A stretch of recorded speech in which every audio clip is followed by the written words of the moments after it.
Công quốc. Thằng ăn mày thối tha, bẩn quá đi thôi. Lại còn bị câm nữa chứ. Đi thôi, cứu mạng. Cứu mạng. Đi theo anh nào.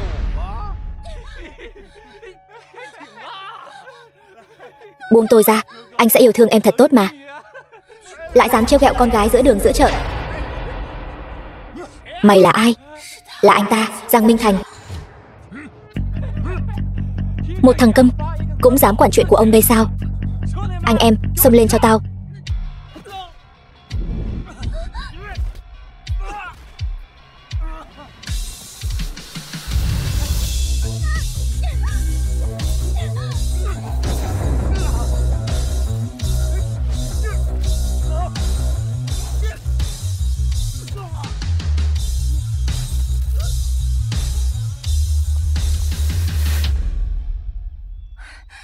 Giang Minh Thành, tôi đây. Tô Tiểu Vũ.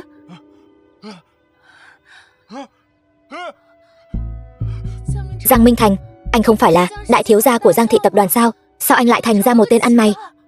Lại còn bị câm nữa.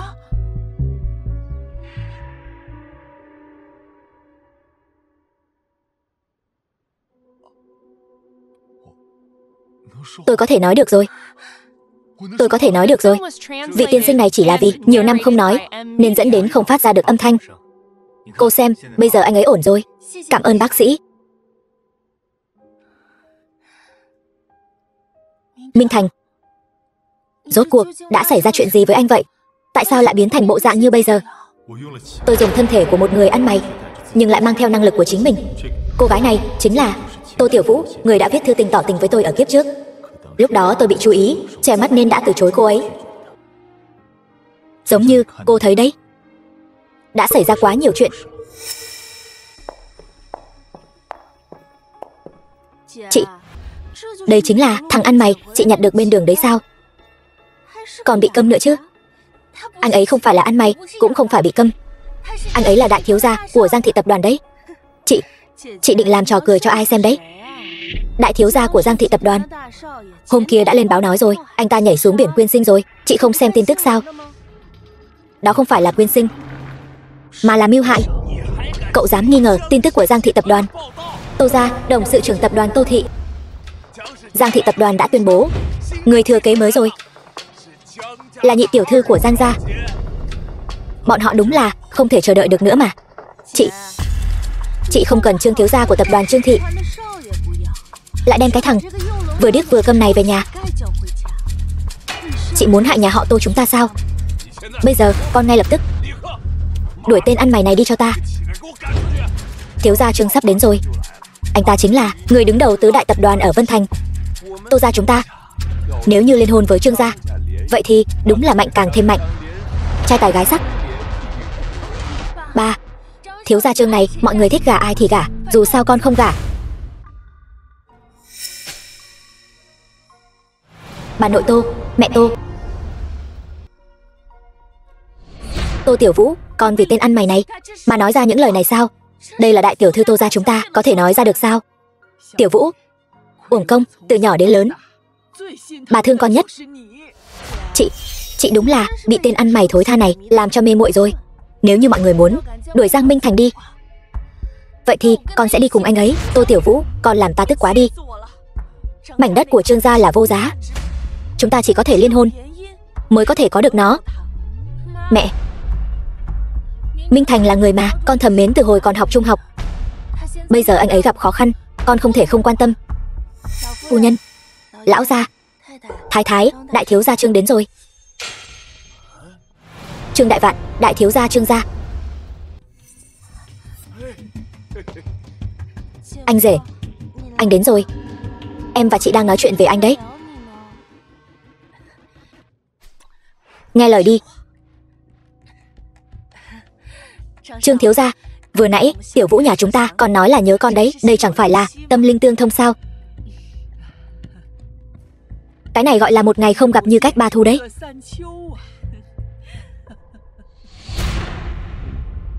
Anh là ai? Sao anh lại bắt chước Giang Minh Thành? Cái tên Trương Đại Vạn này kiếp trước gặp tôi như cún thấy chủ, kiếp này tôi sẽ khiến cho cậu vẫn như con cún mà thôi. Tôi chính là Giang Minh Thành, Nói dạo, tập đoàn Giang Thị đã ra thông báo rồi. Giang thiếu gia vì tham ô công quỹ mà sợ tội nhảy biển rồi. Giang Minh Phượng chú ý, đồ tiện nhân. Anh dám nói bậy về người nắm quyền tập đoàn Giang Thị, tôi còn muốn diệt cả nhà nó. Láo xược, anh tưởng rằng cứ làm cho mình giống Giang Minh Thành thì là Giang Minh Thành thật chắc. Tôi có phải là Giang Minh Thành hay không, tôi nói vài câu là các người biết ngay. Đầu tiên là cậu dùng 20 triệu mua chuộc quản lý cấp cao của tập đoàn Cự Lực đánh cắp tài liệu tế bào gốc mới nhất của tập đoàn Cự Lực. Cậu tưởng rằng chuyện này chỉ có một mình cậu làm, không ai biết, không ai hay sao? Hơn nữa, cậu còn bỏ ra 30 triệu hối lộ cục trưởng Lưu của cục chấp pháp, che đậy cho cậu về sự thật mua hung thủ hại người. Cậu dám nói cậu không có sao? Giang Minh Thành, cậu đang nói linh tinh gì vậy? Có phải cậu bị mất trí rồi không? Đầu óc có vấn đề rồi. Con thấy anh ta đang nói bậy bạ đấy. Muốn anh rể tức giận từ hôn. Ở Tô gia chúng tôi không cho phép cậu ăn nói lung tung. Người đâu? Mau chóng tống cổ tên ăn mày này ra ngoài cho ta. Không cần các người lôi đi. Chúng ta đi, nhất định không ở đây thêm một phút nào. Rốt cuộc, anh là ai? Tại sao lại mạo danh Giang Minh Thành? Từng câu, từng chữ của tôi đều nói trúng tim đen của cậu rồi. Nếu như không nghe tôi, chỉ có con đường trầu trời mà thôi. Anh nói bậy. Chỉ cần 3 ngày, Trương gia các người sẽ phá sản. Cậu còn phải ngồi tù. Kiếp trước, Giang Minh Phượng dùng dự án thủy lợi dụ dỗ Trương Đại Vạn đầu tư, nhưng lại trở mặt tố cáo Trương Đại Vạn. Thừa lúc Trương Đại Vạn ngồi tù, một tay nuốt trọn cả Trương thị. Anh có biết người anh vu khống là ai không?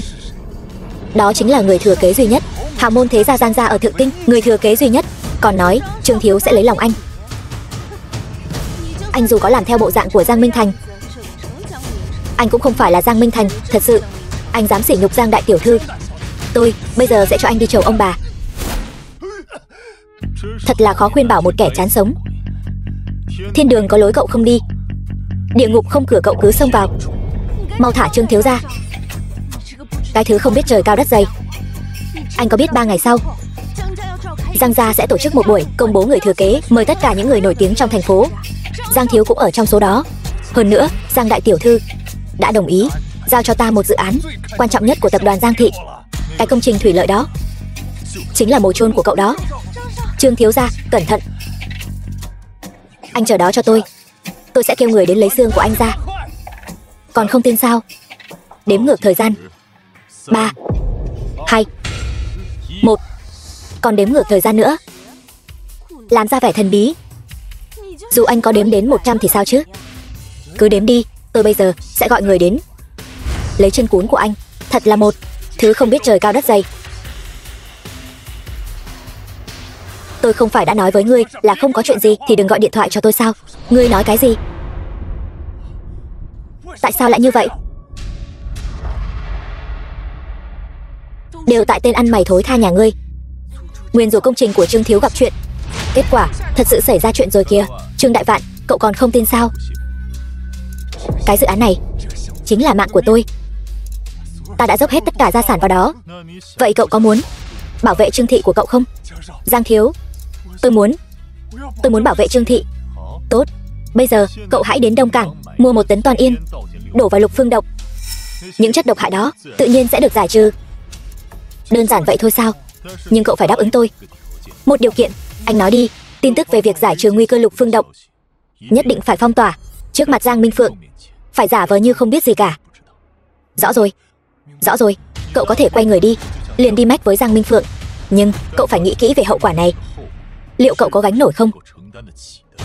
Người này quả thực thần kỳ.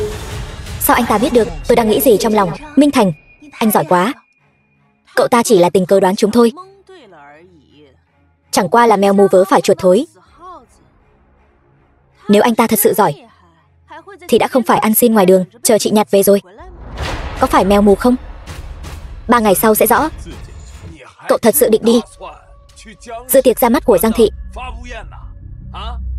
Nếu tôi không đi thì làm sao các người biết được ai mới là người nắm quyền thật sự của Giang Thị chứ? Anh có thiệp mời không?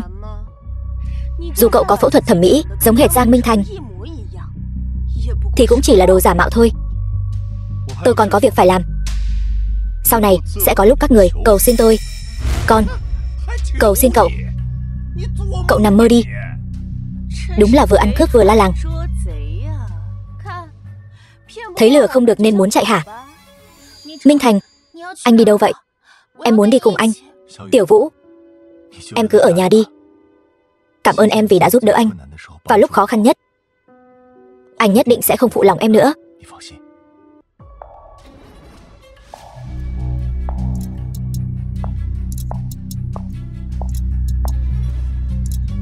Chúc mừng Giang đại tiểu thư trở thành người thừa kế của tập đoàn Giang Thị. Trương thiếu gia nói, ở nhà của ông có một người và Giang Minh Thành giống nhau y như đúc. Thật sao? Giang đại tiểu thư, việc này sao tôi dám gạt cô chứ? Cái tên lừa gạt đó không biết trời cao đất dày đó còn muốn diệt cô nữa. Cậu ta chính là một tên điên từ trong bệnh viện tâm thần chạy ra đó. Có lẽ anh ta không dám đến rồi. Giang đại tiểu thư, ngày hôm trước cửa Lục Phương Động bị điều tra ra có chất độc. Quá hèn luôn. May mà tôi giải quyết kịp thời. Độc của Lục Phương Động là mình tìm người hạ. Sao có thể nhanh như vậy đã bị phát hiện chứ?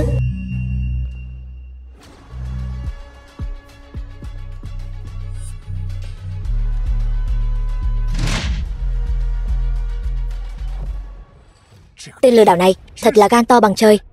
Vậy mà thật sự dám đến. Minh Thành, anh đến rồi sao? Anh là ai? Sao anh lại giống anh trai tôi, y như đúc? Em hạ độc người anh ruột của mình, sau đó để anh ấy xuống biển. Cuối cùng còn nói anh ấy là quyên sinh vì sợ tội, làm anh trai ruột của em. Thật đúng là phải chuẩn bị thêm vài cái mạng mới được. Anh ăn nói hàm hồ gì vậy? Chú ý, cô đã là vị hôn thê của Giang Minh Thành. Chỉ cần cô gả vào nhà họ Giang sẽ có được một nửa tài sản của nhà họ Giang. Tại sao cô còn phải cấu kết với em chồng của mình để mưu hại chồng? Mục đích cô làm như vậy rốt cuộc là gì? Đúng thật là độc ác. Đến cả anh trai mình cũng hại. Đúng vậy đó, thật là độc ác quá mà. Các người im miệng hết đi. Đám tang của anh tôi là hôm kia, chính tay tôi lo liệu. Chẳng lẽ anh ấy có thể từ trong hộp tro cốt trèo ra hay sao? Đúng vậy. Tôi còn lạ gì Giang đại thiếu gia? Người đâu? Mau chóng bắt tên giả mạo này lại cho tôi, đưa đến cục chấp pháp. Mật mã mở cửa phòng bí mật trong văn phòng chủ tịch là ngày sinh của em, cộng thêm chữ cái đầu trong tên anh. Mật mã kết sắt trong thư phòng ở nhà là ngày kỷ niệm kết hôn của ba mẹ, cộng thêm ngày sinh của anh. Giang Minh Phượng chú ý. Các người còn gì để nói? Đồ lừa đảo này, vậy mà lại điều tra mật mã nhà chúng tôi rõ như lòng bàn tay. Mau lên, lôi anh ta ra ngoài cho tôi. Vậy tôi nói thêm một chút. Kế hoạch K mà công ty sắp triển khai, nếu không có được chip và ngân sách mới nhất sẽ bị trì hoãn vô thời hạn. Anh lại dám đánh cắp bí mật công ty em. Cho nên mọi người tin hay không, tôi thật sự là Giang Minh Thành. Nếu như các người nhất quyết không tin, tôi cũng không sao cả. Nhưng tôi khuyên các vị ở đây mau chóng bán cổ phiếu của tập đoàn Hồng Vận đi, nếu không sẽ mất trắng đấy. Anh đang nói vớ vẩn gì vậy? Em kích động như vậy làm gì? Tập đoàn Hồng Vận chẳng phải là công ty mà em lập ra 2 năm trước chỉ để lùa gà mọi người thôi sao? Cổ phiếu của tập đoàn Hồng Vận vẫn luôn tăng. Anh mở miệng ra là nói giảm thì giảm sao? Bảo vệ đâu? Còn không mau bắt anh ta lại, để hắn sủa bậy như cuốn điện ở đây.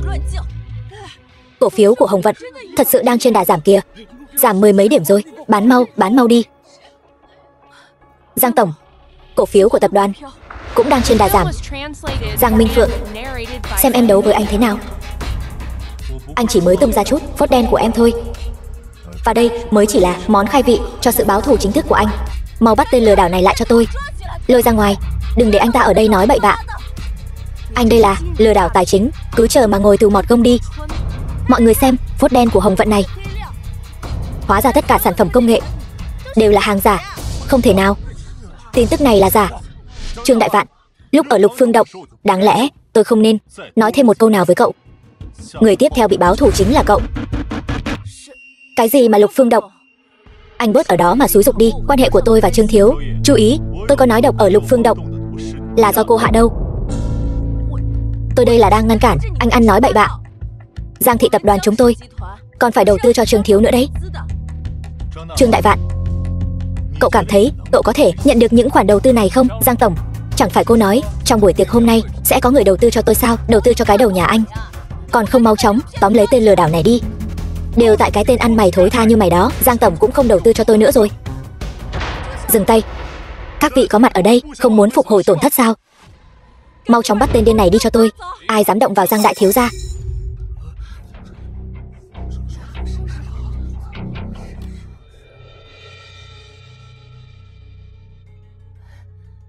Phương tỉnh trưởng, ngài có thể đến tham dự buổi tiệc tối của chúng tôi. Giang Minh Phượng tôi thật sự là vinh hạnh quá lớn. Phương tỉnh trưởng, tôi là Chu Ý, không ra tận cổng lớn để nghênh đón ngài, thật là tội của tôi. Phương tỉnh trưởng, tôi là Trương Đại Vạn, ngài là thần tượng của cuộc đời tôi gặp được ngài quá kích động rồi. Giang Minh Phượng, vừa rồi cô nói muốn bắt ai lại? Phương tỉnh trưởng, chẳng qua chỉ là sự xuất hiện của một tên vô lại đến ăn vạ mà thôi, không biết bằng cách nào mà trà trộn vào được sảnh tiệc của chúng ta. Tên vô lại này còn mạo danh là Giang đại thiếu gia đã qua đời, ở đây giở trò lưu manh. Chúng tôi đang chuẩn bị đuổi hắn ra ngoài đây. Phương tỉnh trưởng, cho chúng tôi 1 phút, chúng tôi sẽ lập tức tống cổ tên vô lại này ra ngoài ngay. Đồ giả mạo. Người đang đứng trước mặt anh đây chính là tỉnh trưởng của miền Nam đó. Phương tỉnh trưởng, anh lại dám cản rỡ trước mặt ngài ấy. Chỉ cần Phương tỉnh trưởng dậm chân một cái, anh sẽ phải nằm rạp xuống như cún ngay. Tôi xem anh còn dám ăn nói sằng bậy thế nào trước mặt ngài ấy. Mấy người điếc hết rồi sao? Không nghe thấy Phương tỉnh trưởng xưng hô với tôi thế nào sao? Tỉnh trưởng đại nhân xưng hô với anh thế nào, đó là do tỉnh trưởng đại nhân có tố chất cao thôi. Anh còn tưởng thật sao? Đúng là một kẻ mặt dày mày dạn, vô liêm sỉ. Phương tỉnh trưởng, nhà họ Tô chúng tôi không hề có bất cứ quan hệ nào với tên lừa đảo này đâu. Bảo vệ đâu? Còn muốn làm việc nữa không hả? Đám bảo vệ này sao cứ lề mề thế nhỉ? Còn không mau tới đây đi, tôi xem ai dám manh động. Tỉnh trưởng đại nhân, ngài đừng tức giận, chúng tôi sẽ lập tức tìm người lôi anh ta xuống ngay. Phương tỉnh trưởng, ngài bớt giận, các người đúng là một lũ thiển cận không biết cái đinh gì cả. Phương tỉnh trưởng, ngài đừng tức giận mà, vì một tên lừa đảo như vậy không đáng đâu. Phương tỉnh trưởng, chúng tôi không chỉ muốn lôi tên lừa đảo này ra ngoài, mà còn muốn đánh cho anh ta một trận thật nặng, vì anh ta đã xông vào xúc phạm ngài, mạo phạm ngài để tạ tội với ngài. Các người này quả thực là không thể cứu vãn được nữa. Cuối cùng tôi cũng biết tại sao kinh tế của miền Nam ngày càng kém đi, chính là vì có những kẻ không phân biệt được trắng đen, đảo lộn thị phi như các người nắm quyền, thì làm sao mà tốt lên được. Tỉnh trưởng đại nhân, như vậy đi, tôi thề, tôi đảm bảo tên lừa đảo này sau này tuyệt đối sẽ không xuất hiện nữa trước mặt ngài. Tôi không chỉ muốn đuổi tên hàng nhái này đi, tôi còn muốn băm anh ta ra thành trăm mảnh. Tôi thấy kẻ nên băm thành trăm mảnh là các người. Trên đời này sao lại có loại người như các người? Lấy oán trả ơn, chỉ hư bảo ngựa. Đuổi một người giỏi giang như vậy đi. Rốt cuộc các người muốn làm gì? Phương tỉnh trưởng, lẽ nào ngài thật sự bị tên lừa đảo này lừa rồi? Rốt cuộc ai mới là người bị lừa? Tôi thấy các người bị mỡ heo làm mờ mắt rồi, vì một chút lợi ích, đến cả những điều cơ bản nhất như luân thường đạo lý cũng không màng. Giang thiếu nói không sai, các người thiếu không phải là thủ đoạn mà là lương tâm. Phương tỉnh trưởng, ngài ngàn vạn lần đừng để anh ta lừa gạt. Ngươi đừng nghe hắn ăn nói lung tung, thật sự là Giang đại thiếu gia đã sớm mất rồi. Dựa vào đâu mà nói như vậy? Tôi và anh ấy yêu nhau mấy năm trời, thật hay giả?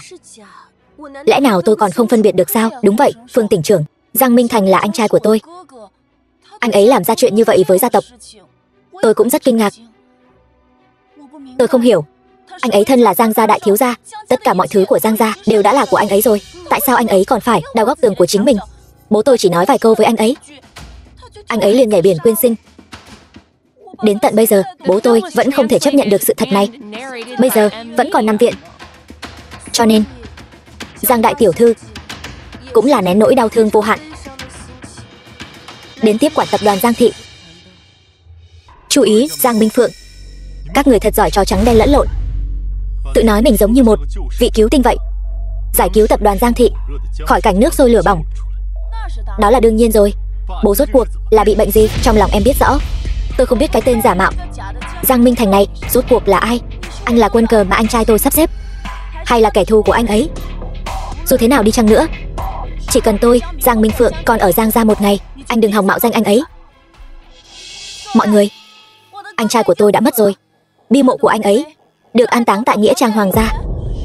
Giang Minh Phượng, em đúng là đã cùng chú ý liên hợp lại hại anh bỏ mạng, nhưng thủ đoạn của các người ngay cả ông trời cũng không nhìn nổi, cho nên anh quay trở lại rồi. Toàn là lời nói vớ vẩn. Em có thừa nhận thân phận của tôi hay không, anh không quan tâm. Anh sẽ dùng sự thật để chứng minh tất cả mọi chuyện với mọi người. Cái tên hàng nhái nhà anh lại còn hóa trang thành bộ dạng vị hôn phu của tôi thì sao nào? Tôi muốn xem thử. Cái loại người lừa đảo như anh còn có thể gây ra sóng gió gì nữa? Bảo vệ đều bị mù hết rồi sao? Còn để anh ta ở đây ăn nói lung tung.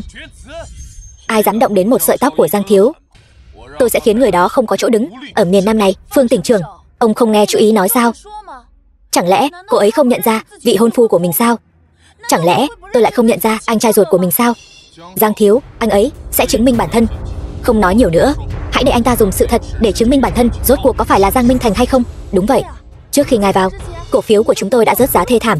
Giang thiếu còn nói anh ấy có cách khiến cổ phiếu của chúng tôi hồi phục. Nếu như anh có thể thật sự khiến cổ phiếu của chúng tôi hồi phục, chúng tôi sẽ tin anh là Giang đại thiếu thật sự. Đùa gì vậy? Thị trường chứng khoán là thứ mà tên lừa đảo như anh có thể kiểm soát được sao? Tôi muốn xem thử hôm nay làm thế nào để số tiền chúng tôi đã thua lỗ quay trở lại. Bất kể anh có phải là Giang Minh Thành thật hay là Giang Minh Thành giả, nhưng trong lòng tôi, anh thật sự chính là Giang Minh Thành. Vì Phương tỉnh trưởng tin anh, vậy thì tôi càng tin anh hơn.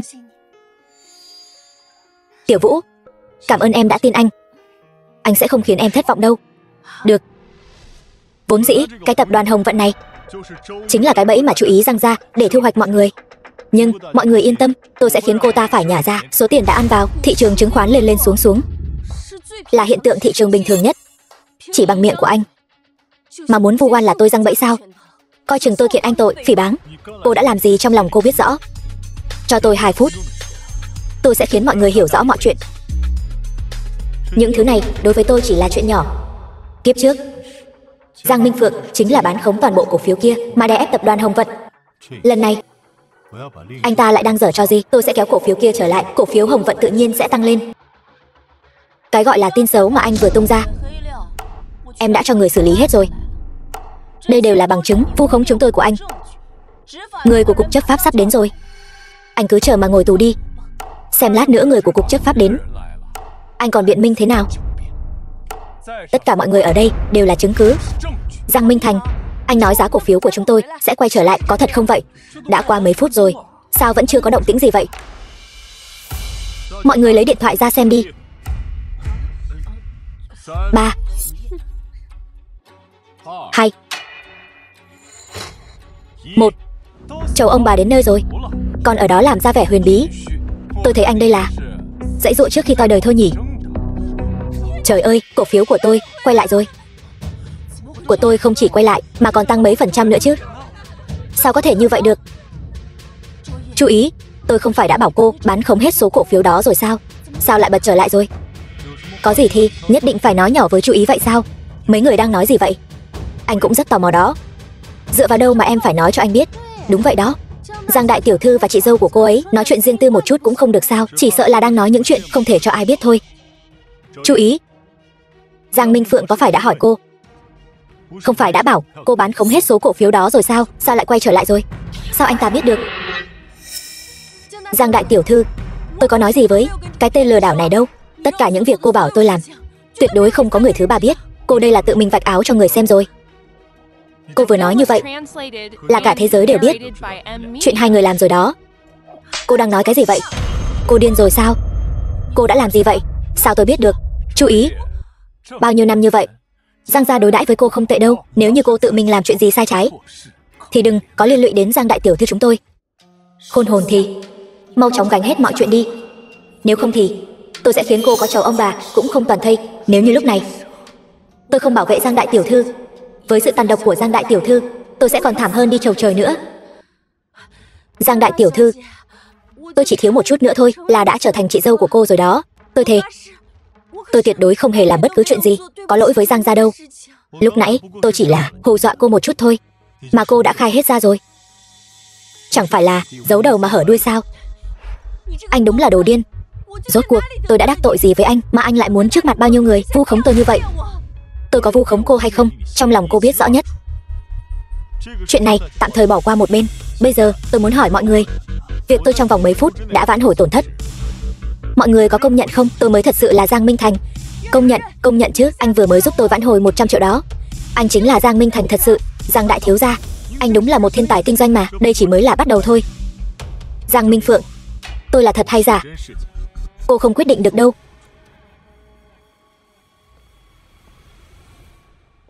Tôi tuyên bố toàn bộ miền Nam sẽ tiến hành chế tài toàn diện đối với tập đoàn Giang Thị. Tất cả những ưu đãi trước đây đều bị hủy bỏ. Những dự án đang tiến hành cũng đều phải dừng lại hết. Tỉnh trưởng, chuyện này tuyệt đối không thể được đâu. Dự án của miền Nam, Giang gia chúng tôi đã đầu tư vào đó một lượng vốn rất lớn đó. Phương tỉnh trưởng, bây giờ nếu tập đoàn Giang sụp đổ, đối với cuộc khủng hoảng tài chính miền Nam, đúng là họa vô đơn chí. Miền Nam có các người mới khiến họa đến không ngừng. Cái đồ giả mạo như anh cũng có vài thủ đoạn đấy. Đây chỉ là món khai vị trước bữa ăn thôi. Lão gia tỉnh rồi. Lão gia tỉnh rồi. Sao lúc này lại tỉnh? Có phải em rất kinh ngạc không? Giang Minh Phượng, anh hỏi em có dám bây giờ cùng anh đến bệnh phòng gặp cha không? Cha mới vừa tỉnh, sao em phải dẫn một kẻ lừa đảo đến gặp ông ấy làm gì? Đây là em không dám sao? Cha đã đồng ý giao tập đoàn Giang cho em, nhưng vẫn bị em hại đến hôn mê bất tỉnh. Chuyện bí mật như vậy anh ta cũng biết. Lẽ nào anh ta thật sự chưa mất? Buổi tiệc tối hôm nay đến đây là kết thúc. Tôi phải đến bệnh viện gặp lão gia.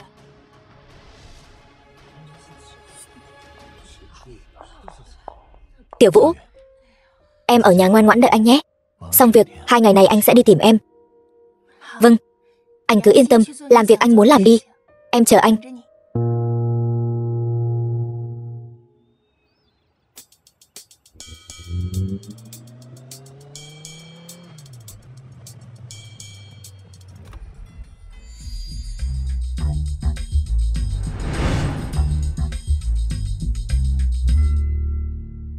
Cao Thiên, Phó Tổng Giám đốc Đông Phương Khắc Nhĩ. Thưa ông Khắc Nhĩ, ngài là người đứng sau Đông Phương Khắc Nhĩ, nhưng luôn che giấu thân phận, ẩn mình ở miền Nam, lại âm thầm dồn nhiều tài nguyên về miền Nam. Lúc đầu tôi còn không hiểu, bây giờ tôi đã hiểu rõ tất cả rồi. Bao nhiêu năm nay tôi luôn che giấu thân phận, là vì muốn giữ thể diện cho cha và em gái. Tính cách của họ quá mạnh mẽ, tôi sợ sự thành công của mình sẽ làm tổn thương họ. Nhưng không ngờ Giang Minh Phượng chỉ thấy một chút tài năng kinh doanh nhỏ tôi lộ ra mà đã luôn phòng bị tôi, thậm chí sợ tôi cướp tập đoàn Giang Thị, còn ra tay lấy mạng tôi. Họ làm ngài quá đau lòng rồi. Thuộc hạ sẽ đi ngay, tiêu diệt toàn bộ tập đoàn Giang. Khoan đã, ngài vẫn nhân từ như vậy. Giang Minh Phượng nếu biết ngài là người tạo ra Đông Phương Khắc Nhĩ, cô ta nhất định sẽ hối hận không kịp. Còn có Nhị Thúc nữa, tại sao tiền bạc lại có thể khiến người ta thay đổi đến vậy? Tôi đã hoàn toàn hết hy vọng vào họ rồi. Cái người Nhị Thúc của ngài, cái gọi là người giàu nhất miền Bắc, cả ngày vanh váo tự đắc, không coi ai ra gì. Ông ta không biết sự trỗi dậy của ông ấy cũng có sự giúp đỡ âm thầm của ngài.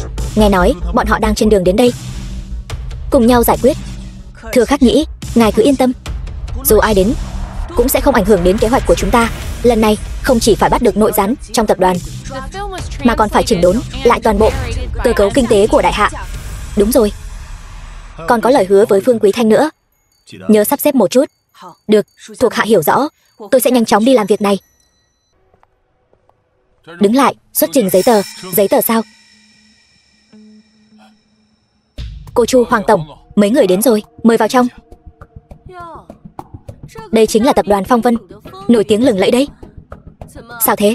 Làm thế nào mà loại mèo cuốn này cũng có thể đến đây rồi? Anh chính là cái thằng đào góc tường của tôi. Giang Minh Thành, anh là một con cún bị nhà họ Giang đuổi ra, sao còn kiêu ngạo như vậy? Giang Minh Thành, anh mau cút đi. Loại hạ đẳng ti tiện như anh không xứng đến đây. Chú ý, sao trí nhớ của cô kém vậy? Nhanh vậy, đã quên rồi sao? Vừa nãy đã cầu xin tôi thế nào? Trước kia là do tôi bị anh che mắt. Sau khi đại hội lên án ngày mai được tổ chức, anh chính là chuột chạy qua đường, mọi người đánh đuổi. Đại hội lên án gì chứ? Sau ngày mai, bọn cẩu nam nữ các người sẽ biết. Đến lúc đó đừng có quỳ xuống cầu xin tôi. Giang Minh Thành, tôi khuyên anh sau này gặp tôi cố gắng tránh xa ra. Quản lý của tập đoàn Phong Vân chính là anh họ của tôi đó. Chẳng phải chỉ là quản lý thôi sao? Tôi chính là chủ tịch hội đồng quản trị mới nhậm chức của tập đoàn Phong Vân. Cô là mới nhậm chức chủ tịch hội đồng quản trị tập đoàn Phong Vân. Cô mà là chủ tịch hội đồng quản trị sao? Vậy tôi chính là vương mẫu nương nương trên trời.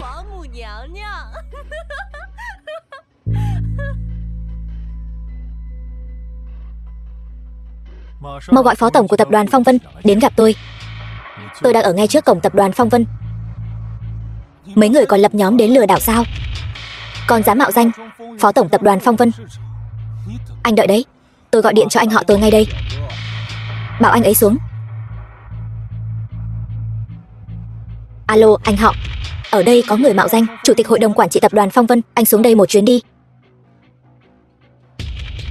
Đợi anh họ tôi xuống. Đến lúc đó cho anh xuống địa ngục. Bây giờ tôi sẽ cho anh xuống địa ngục.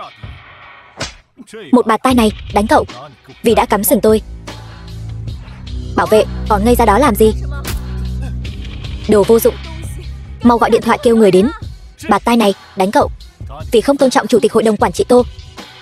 Dừng tay. Anh họ đánh người rồi.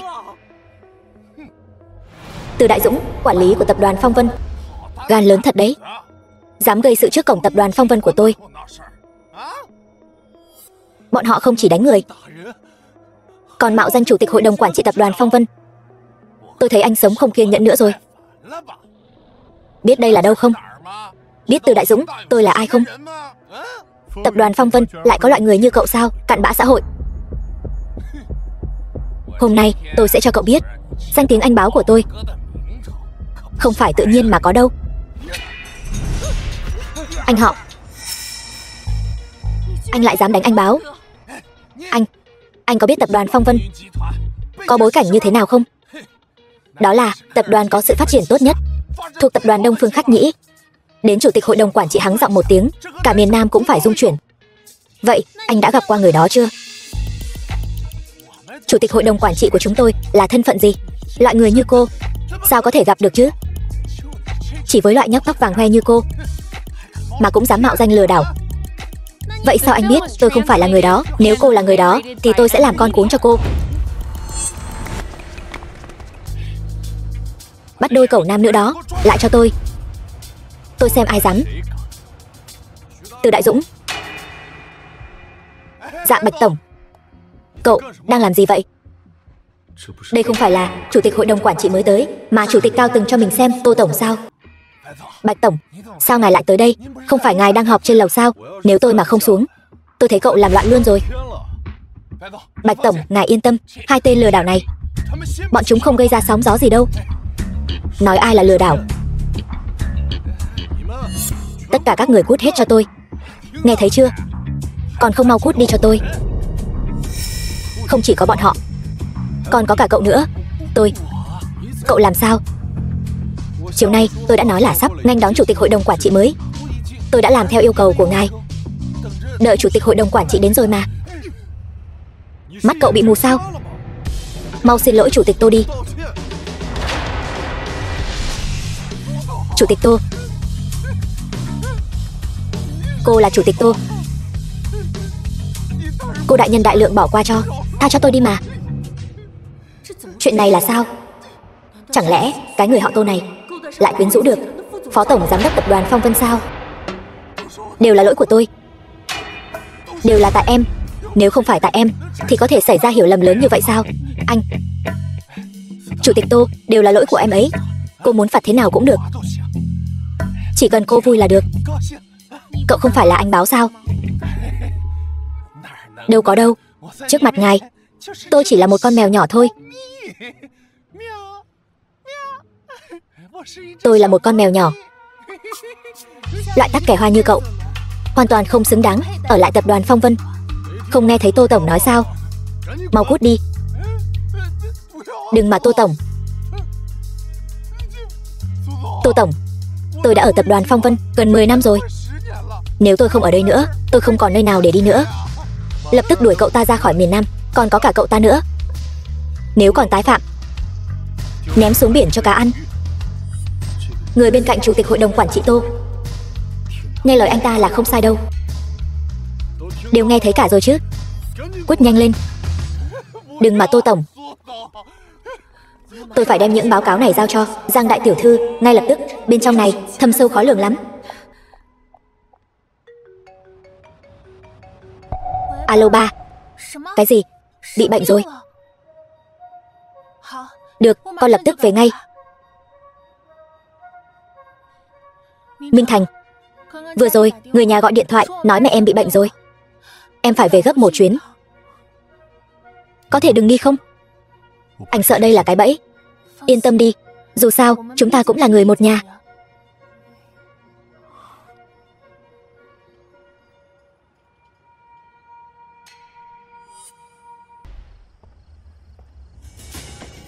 Cái lưới này phải bố trí thật kỹ càng. Giang Minh Phượng, người này đang nghi lắm. Cô ta không nghe ai cả. Đừng động đậy. Diêm Vương bảo anh bỏ mạng canh 3, chẳng ai giữ anh đến canh 5. Các người chính là cái gọi là đoàn sát thủ 3S sao? Anh biết chúng tôi sao? Giang Minh Phượng đã trả cho các người bao nhiêu tiền để các người đến lấy mạng tôi cho các người gấp 100 lần. Gấp 100 lần sao? Giang Minh Phượng ra giá tận 100 triệu tệ đấy. Chẳng lẽ mạng của tôi chỉ đáng giá có 100 triệu tệ thôi sao?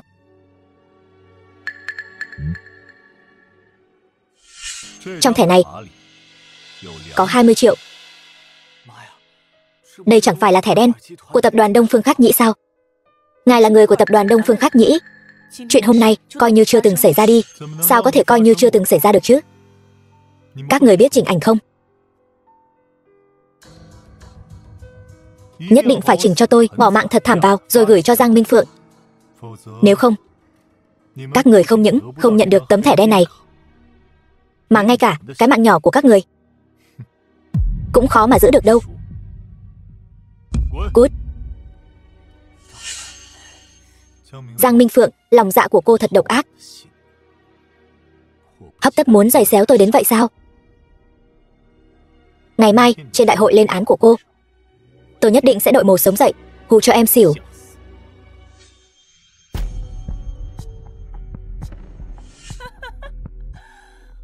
Người anh tốt của tôi sống không tốt sao? Nhất định phải cho tôi một cú lửa sống lại. Giang Minh Thành, dù anh có lửa sống lại bao nhiêu lần, chúng tôi đều có cách để anh bỏ mạng.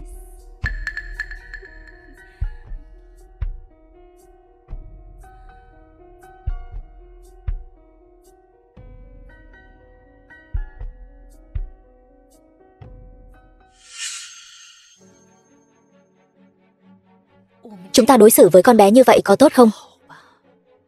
Có gì mà không tốt? Chúng ta nuôi cô ấy lớn như vậy, bây giờ là lúc cô ấy báo đáp. Nếu chúng ta có thể trèo lên được đại tiểu thư nhà họ Giang, vậy thì nhà họ Tô của chúng ta sẽ phất lên như diều gặp gió.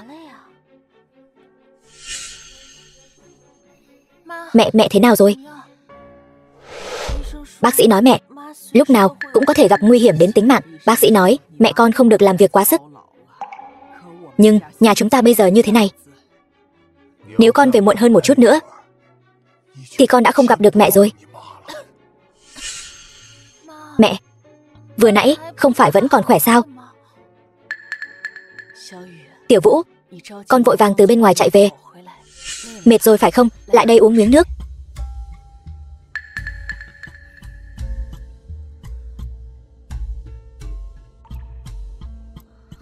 Mẹ, rốt cuộc mẹ bị làm sao vậy? Có phải bệnh cũ lại tái phát rồi không?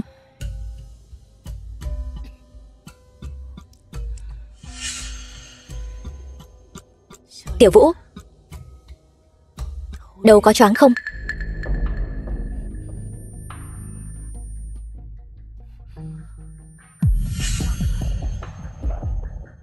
Ngất rồi.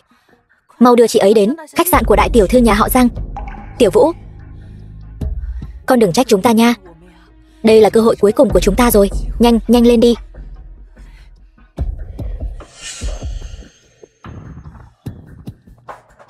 Điện thoại của Tiểu Vũ cứ gọi mãi không được. Tôi thật sự không yên tâm.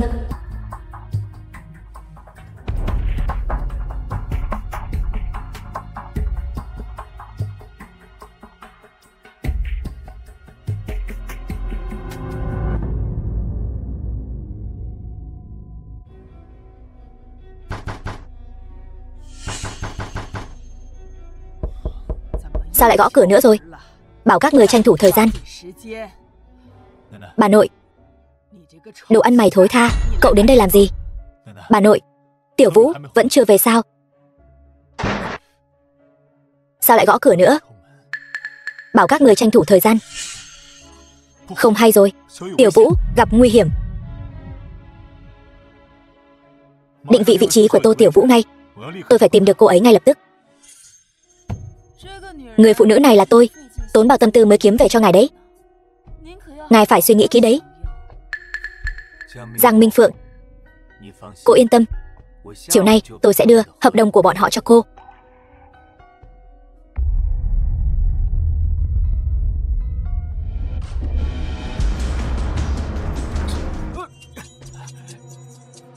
Tiểu Vũ, Tiểu Vũ, tỉnh lại đi. Các người là ai? Các người dám đánh tôi? Các người có biết tôi là ai không? Nói thử tôi nghe xem nào. Tôi là tâm phúc của ông Đông Phương Khắc Nhĩ. Nếu các người đánh tôi thì cứ chờ mà chôn cùng đi. Vậy để tôi cho anh xem tôi là ai, rồi xem ngài ấy là ai. Chủ nhân, chủ nhân, cậu làm tâm phúc của tôi như vậy đấy sao? Chủ nhân, tôi bị người ta hãm hại. Tôi thân bất do kỷ mà chủ nhân. Lại là Giang Minh Phượng mua chuộc cậu đúng không? Cô ta mỗi tháng cho tôi những người phụ nữ khác nhau trên toàn thế giới. Tôi thật sự không chịu nổi mà. Đồ gan hùm mật gấu. Uổng công chủ nhân khổ tâm bồi dưỡng anh. Chủ nhân, tôi không dám nữa đâu. Xin ngài cho tôi thêm một cơ hội nữa đi. Hai việc. Việc thứ nhất, gỡ bỏ toàn bộ mạng lưới liên lạc của cậu ở Liên minh Khắc Nhĩ, cùng các tổ chức liên quan, giao nộp tất cả. Được, tôi sẽ khai ra tất cả toàn bộ. Chuyện thứ hai, tiếp tục ở trước mặt Giang Minh Phượng, diễn cho tốt vai ngài W của cậu. Hả, cái gì? Được, tôi tiếp tục diễn trước mặt Giang Minh Phượng. Sau khi hai việc này xong, tôi sẽ định đoạt cho cậu. Được. Cảm ơn chủ nhân tha mạng. Cô ấy trúng độc gì? Xuân dược. Cút. Được.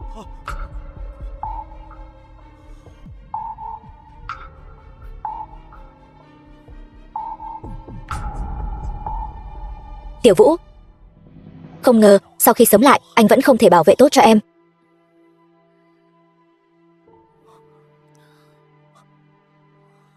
Tiểu Vũ. Minh Thành, sao em lại ở đây? Đầu của em đau quá. Không phải em nên ở nhà sao? Là vì nóng quá. Vậy anh đi bật điều hòa. Anh không phải là cái điều hòa tốt nhất sao?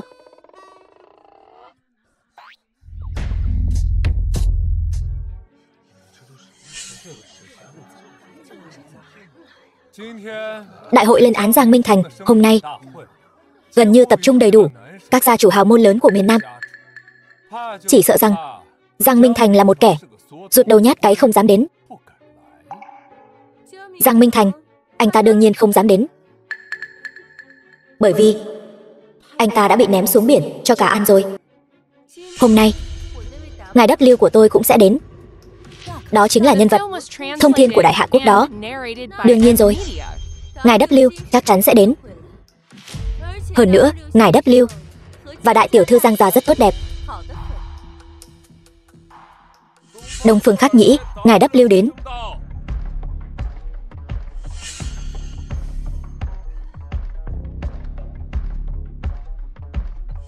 Chẳng lẽ đây là vết thương bị người đàn bà tranh chua kia đánh hôm qua sao? Đây là tình huống gì? To đời rồi.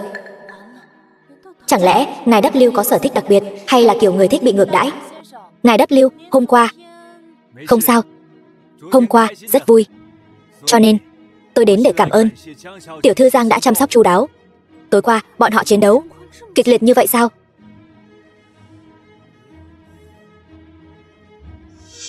Nếu ngài W đến rồi, vậy thì đại hội lên án nghịch tử Giang Minh Thành của tập đoàn Giang Thị bây giờ bắt đầu. Nhưng Giang Minh Thành còn chưa đến mà. Giang Minh Thành vừa nghe đại tiểu thư Giang gia muốn tổ chức đại hội lên án anh ta sợ đến mức không dám đến rồi chứ gì. Đúng, anh ta còn không dám đến nữa kìa. Sao tôi lại không dám đến?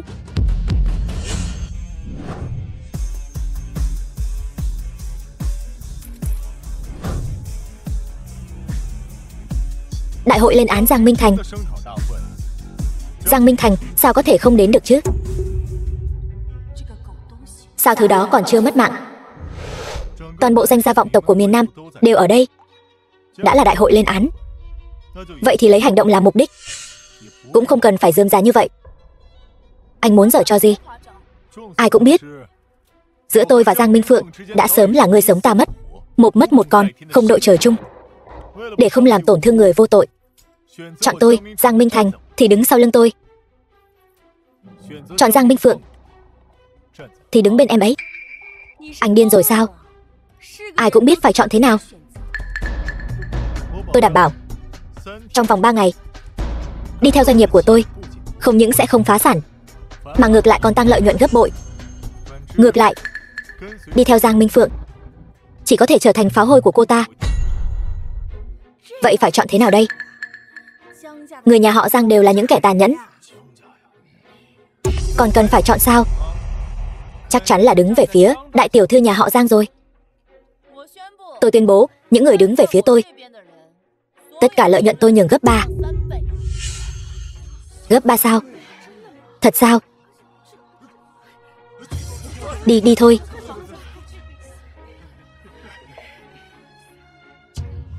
Giang Minh Thành, nhìn thấy chưa? Nhìn khắp cả miền Nam này, lại có doanh nghiệp nào đứng về phía anh? Các doanh nghiệp mạnh của miền Nam đều đứng về phía đại tiểu thư nhà họ Giang.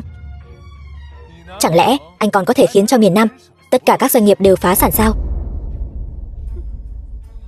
Đuổi tên nghiệt chủng này ra ngoài cho tôi. Cậu ta chính là khắc tinh của miền Nam chúng ta. Vốn dĩ hôm trước là tiệc đón người thừa kế tốt đẹp, lại bị cái tên hàng giả này quấy thành ra như vậy. Hôm nay cậu ta lại chạy đến đây gây rối. Chuyện này mà truyền ra ngoài thì đúng là chuyện cười lớn. Cút ra ngoài. Cút ra ngoài. Cút ra ngoài. Đã các người đều sốt sắng muốn phá sản như vậy, vậy thì bây giờ tôi sẽ thành toàn cho các người. Vốn dĩ tôi còn muốn xem biểu hiện của đám tay sai này rồi mới quyết định. Xem ra bây giờ chỉ có thể thực hiện sớm thôi. Lập tức cho 4 nhà Trương, Vương, Triệu, Lý phá sản. Cái tên Giang Minh Thành giả mạo kia, anh có biết tài sản của 4 nhà Trương, Vương, Triệu, Lý có bao nhiêu không? Hôm nay nếu như cậu không thể khiến chúng tôi phá sản, vậy thì cậu phải quỳ xuống xin lỗi Giang tiểu thư. Nếu như phá sản, tôi sẽ quỳ xuống xin lỗi cậu. Đồ giả mạo. Tôi cũng giống như Trương gia chủ. Triệu gia tôi cũng giống như Trương gia chủ. Lý gia tôi cũng vậy. Nếu như hôm nay cậu không thể khiến Lý gia tôi phá sản, vậy thì cậu phải quỳ trước mặt chúng tôi, quỳ đến sáng. Giang Minh Thành, anh thấy chưa? Hôm nay dù cho mỗi người chúng tôi nhổ một bãi nước bọt, cũng có thể dìm anh bỏ mạng. Xem cậu ta còn mấy cái mạng nhỏ nữa. Cái thứ đáng ghét. Tô Tiểu Vũ, con còn đứng đó chờ bỏ mạng cùng với cậu ta sao? Còn không mau qua đây, ta sẽ không nhận con là con gái nữa đâu. Ba, mẹ, rốt cuộc hai người đã làm gì con vậy? Hai người có thật sự xem con là con gái của hai người không? Alo, cái gì? Trương gia chúng ta phá sản rồi.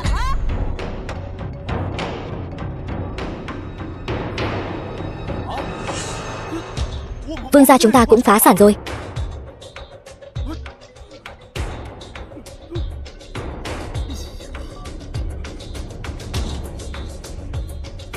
Thật sự phá sản rồi.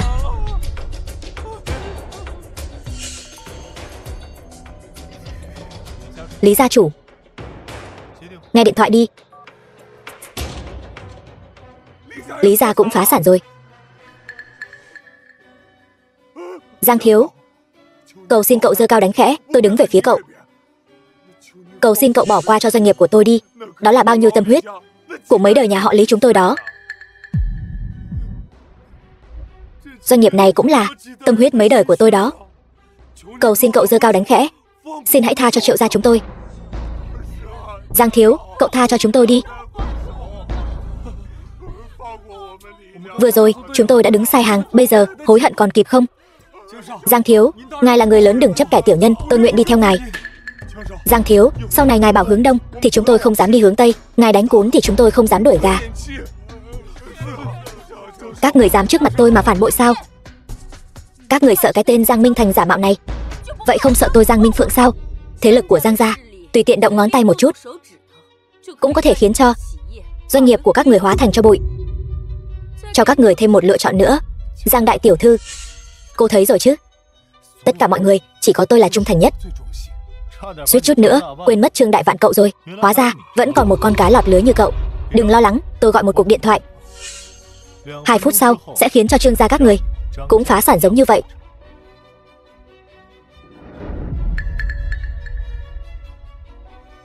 Lập tức khiến Trương gia phá sản. Còn có Tô gia nữa. Thôi bỏ đi, tha cho Tô gia đi. Giang Minh Thành, anh dọa ai vậy? Vừa rồi khiến cho các đại gia tộc phá sản đều chỉ là trùng hợp mà thôi. Bây giờ anh còn mạnh miệng muốn khiến cho Trương gia tôi phá sản. Tôi vừa mới điều tra rồi, 4 gia tộc phá sản hoàn toàn là vì động đất ở miền Nam hình thành khủng hoảng tài chính. Chẳng qua chỉ là để cho anh gặp may mà thôi. Sự thật đã bày ra trước mắt rồi. Nếu các người cứ giả mù giả điếc thì tôi cũng hết lời. Điện thoại lại reo rồi. Anh nói lại lần nữa xem, ý anh là gì? Trương gia, cơ nghiệp lớn như vậy, sao có thể phá sản được? Giang đại tiểu thư, cô nhất định phải giúp tôi đó. Chẳng phải chỉ là phá sản thôi sao? Để Trương gia các người khôi phục sản nghiệp chẳng qua chỉ là một câu nói của tôi mà thôi. Giang Minh Thành, anh nghe thấy chưa? Trương gia tôi phá sản chỉ là tạm thời thôi. Giang đại tiểu thư nhất định sẽ giúp tôi. Trương Đại Vạn, cậu đúng là một con cún tốt của Giang Minh Phượng. Đợi đến khi cả nhà cậu ăn xin ngoài đường. Hy vọng cậu vẫn nghĩ như vậy. Giang tiểu thư, tôi nhất thời hồ đồ. Cô cũng giúp đỡ đi, để Vương gia hưng thịnh trở lại đi, cầu xin cô. Xin cô làm ơn. Vừa rồi tôi cũng chỉ là nhất thời xúc động thôi mà. Cô đại nhân đại lượng. Còn có tôi nữa. Các người đúng là tắc kè hoa mà. Cô ta chẳng qua chỉ là châu chấu tháng 9 thôi, cũng nhảy nhót được mấy ngày nữa thôi. Anh chẳng qua chỉ là lợi dụng khủng hoảng tài chính thay đổi trong chớp mắt việc mấy gia tộc phá sản, khiến cho anh có cơ hội thôi. Mà căn cơ của Giang gia anh lại không thể tổn hại đến một phần nào. Giang Minh Thành, anh coi ngài W là vật trang trí sao? Ngài W, anh xem Giang Minh Thành kiêu căng thế nào kìa. Anh nhất định phải chống lưng cho tôi đó.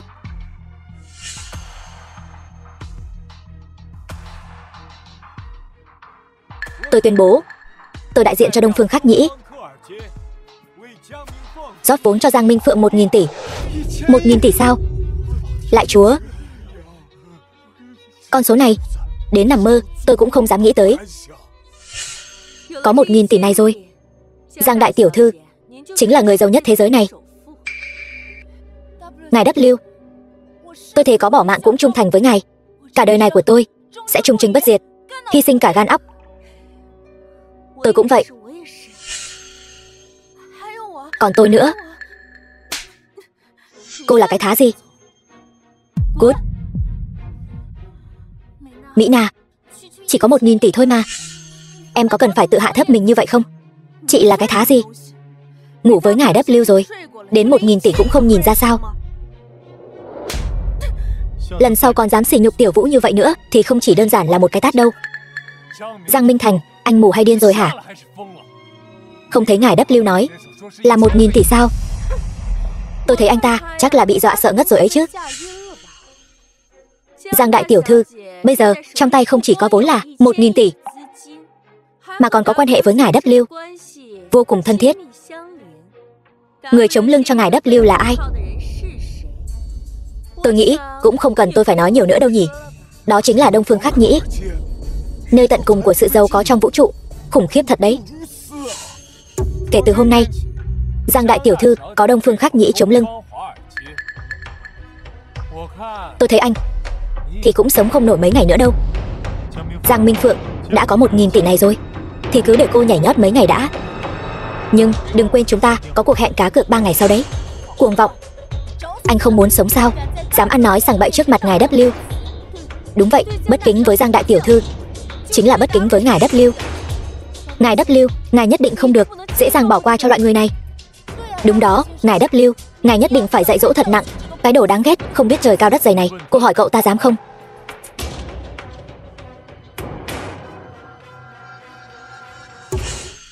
Chúng ta đi thôi.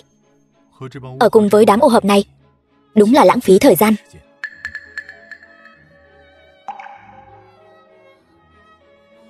Ngài W, chẳng lẽ ngài cứ trơ mắt nhìn cái thứ đáng ghét này cứ vậy mà đi sao? Ngài W, nhất định phải để nhà sáng lập Đông Phương Khắc Nhĩ phong sát anh ta trên toàn cầu. Câm miệng. Cá đã cắn câu rồi.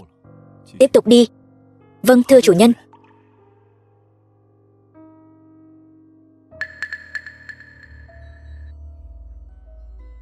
Minh Thành, uống bát canh đi.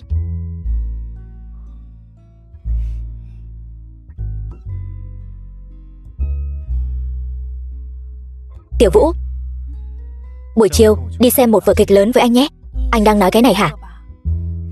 Buổi sáng Bạch Tổng nhờ người đưa tới đó.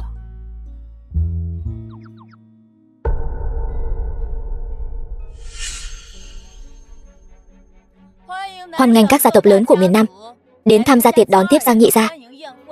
Đồng thời tôi có tin tức mới nhất. Chủ tịch tập đoàn Phong Vân cũng sẽ đến.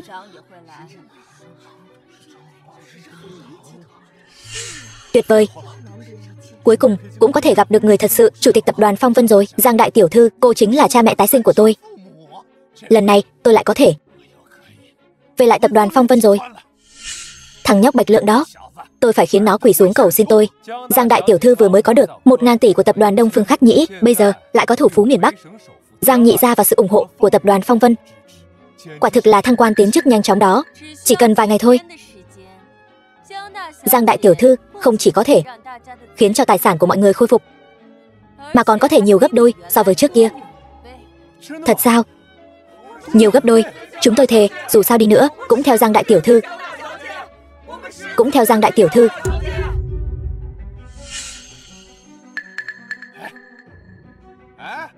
Hai người các người là đồ giả mạo, vậy mà còn dám đến đây sao? Giang Minh Phượng, tôi thật sự đã đánh giá thấp cô rồi. Không ngờ cô lại có thể khiến đám ô hợp phá sản này tin tưởng cô một cách tận tâm như vậy. Anh có biết ai là người đến dự tiệc tối hôm nay không? Chẳng phải là chú Hai Giang sao? Ông ấy bây giờ không còn là chú Hai trước kia nữa. Bây giờ ông ấy là người giàu nhất miền Bắc. Cái danh người giàu nhất này của ông ấy, tôi nhường ông ấy làm thì ông ấy làm được. Tôi không để ông ấy làm, ông sẽ không thể làm. Thật là một giọng điệu lớn. Anh ngay cả thiệp mời cũng không có, làm sao mà trà trộn vào được đây? Đúng vậy, khách mời tham dự căn bản không có tên của anh. Chẳng lẽ tấm thiệp mời này là giả sao? Sao tôi có thể phát thiệp mời cho anh được?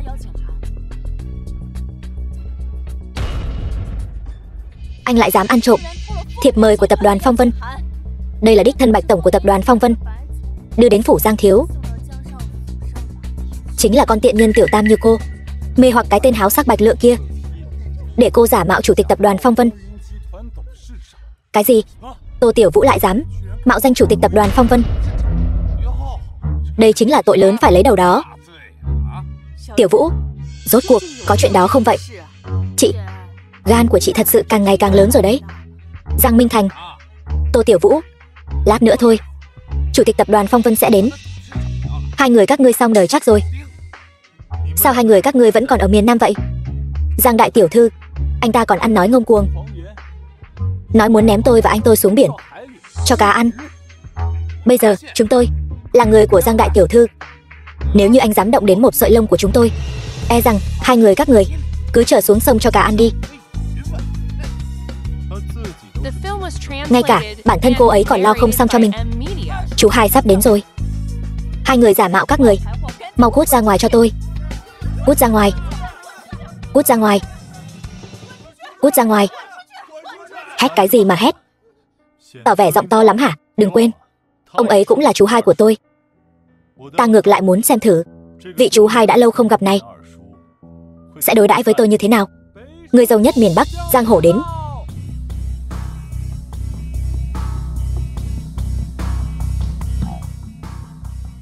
Nhị đệ, cuối cùng thì em cũng đến rồi. Chú Hai đã lâu không gặp. Cậu chính là cái kẻ mạo danh cháu trai tôi đó hả? Chú Hai đã lâu không gặp. Cậu im miệng. Ai là chú Hai của cậu? Cháu trai của tôi còn không nhận ra sao? Nhìn là biết ngay đồ giả. Con thấy chú cũng bị Giang Minh Phượng mua chuộc rồi thì có. Không phân thật giả, không biện thị phi. Láo xược, dám ăn nói với chú Hai của con như vậy sao? Cái loại người cuồng vọng tự đại, mặt dày vô liêm sĩ, chỉ khi lại trở thành kẻ ăn xin trên phố mới biết đắc tội với nhà họ Giang sẽ có kết cục như thế nào. Chú chắc chứ? Nhóc con, có dám nói ra nhân vật lớn đứng sau cậu là ai không? Chú không có tư cách biết. Chỉ dựa mỗi cậu thôi, sao có thể quen biết nhân vật lớn nào chứ? Tôi thấy cậu đang cố làm ra vẻ huyền bí đấy. Con không cần quen biết nhân vật lớn nào cả, vì bản thân con chính là nhân vật lớn. Nghe thấy không? Anh ta tự nói tự nghe, nói chính mình là nhân vật lớn. Chắc là anh ta đến cả giấc mơ và hiện thực cũng không phân biệt được ấy chứ. Nếu anh ta là nhân vật lớn, vậy thì tôi chẳng phải là quốc chủ sao? Chẳng trách Phương tỉnh trưởng lại bị anh ta mê hoặc. Anh ta khoác lác quá đấy. Cứ nói tiếp đi. Chắc cả trái đất này đều là của anh ta mất. Giang Minh Thành, tôi khuyên anh tốt nhất nên nhanh chóng trả lại cổ phần của Giang Thị Tập đoàn cho tôi. Được thôi. Vậy thì tôi sẽ dùng giá gấp 100 lần để bán lại cho các người. Hỗn láo. Rốt cuộc cậu có biết tôi là ai không? Chú chẳng qua chỉ là một quân cờ do Phong Vân Tập đoàn dựng lên mà thôi. Nó bảo chú nổi lên, chú liền nổi lên được. Nó bảo chú thất bại, chú chỉ có thể thất bại. Tôi sống mấy chục năm rồi, đây là lần đầu tiên tôi nghe thấy một câu chuyện cười buồn cười đến thế. Chú Hai, còn có chuyện buồn cười hơn nữa. Người phụ nữ này, cô ta nói cô ta là chủ tịch của tập đoàn Phong Vân. Cô gái, tôi cho cô thêm một cơ hội nữa. Chỉ cần hôm nay cô đi theo tôi có thể tha cho cô một con đường sống. Giang Hổ, sao chú dám? Đồ giả mạo, lại dám gọi thẳng tên tôi ra. Chú có biết cuộc khủng hoảng tài chính 7 năm trước ai đã cứu chú khỏi nước sôi lửa bỏng không? Chú có biết 5 năm trước chú bị người ta bắt cóc, bị người ta đòi 10 tỷ tiền chuộc, nhưng trong tài khoản của chú chỉ có 30 triệu. Ai đã giúp chú dàn xếp để chú bình an trở về không? 3 năm trước chú cá cược với nước Hy Nhĩ, thiếu hụt vốn 1.000 tỷ. Bỗng nhiên có một đơn hàng 2.000 tỷ. Chú có biết 2.000 tỷ này người đứng sau là ai không? Đồ giả mạo. Cậu đột nhiên nhắc đến những chuyện này làm gì? Những chuyện này chẳng phải ai cũng biết sao? Chuyện nào mà chẳng long trời lở đất, phát sóng trực tiếp toàn cầu chứ? Chẳng lẽ anh lại muốn đem chuyện mỗi lần cứu Giang Nghị ra khỏi nước sôi lửa bỏng để ăn vạ sao? Ân nhân lớn của chú nhìn thấy bộ dạng giúp kẻ ác làm điều xấu của chú đã quyết định thu hồi tất cả đầu tư vào chú rồi. Anh lại đang mơ mộng hão huyền đấy sao? Giang Minh Thành, anh có biết chú Hai có bao nhiêu tài sản không? Ông ấy vừa mới rót cho tập đoàn của tôi 1.000 tỷ đấy. Đây chẳng qua chỉ là hạt cát trên sa mạc của ông ấy thôi. Thật sao? Cậu dám nghi ngờ tài sản của tôi? Giang Hổ, chú có dám cá một ván với con không? Cậu là một kẻ thân không một xu dính túi. Tôi dựa vào cái gì mà phải cá với cậu? Tôi lấy tập đoàn Phong Vân ra cá với chú. Đủ chưa? Tô Tiểu Vũ, cô đừng tưởng rằng cô quyến rũ được phó chủ tịch tập đoàn Phong Vân là có thể lật trời. Bạch Lượng mà biết, vì cái thằng đàn ông hoang dã này mà đem tập đoàn Phong Vân ra làm vật cá cược thì cô xong đời rồi. Bạch tổng đến.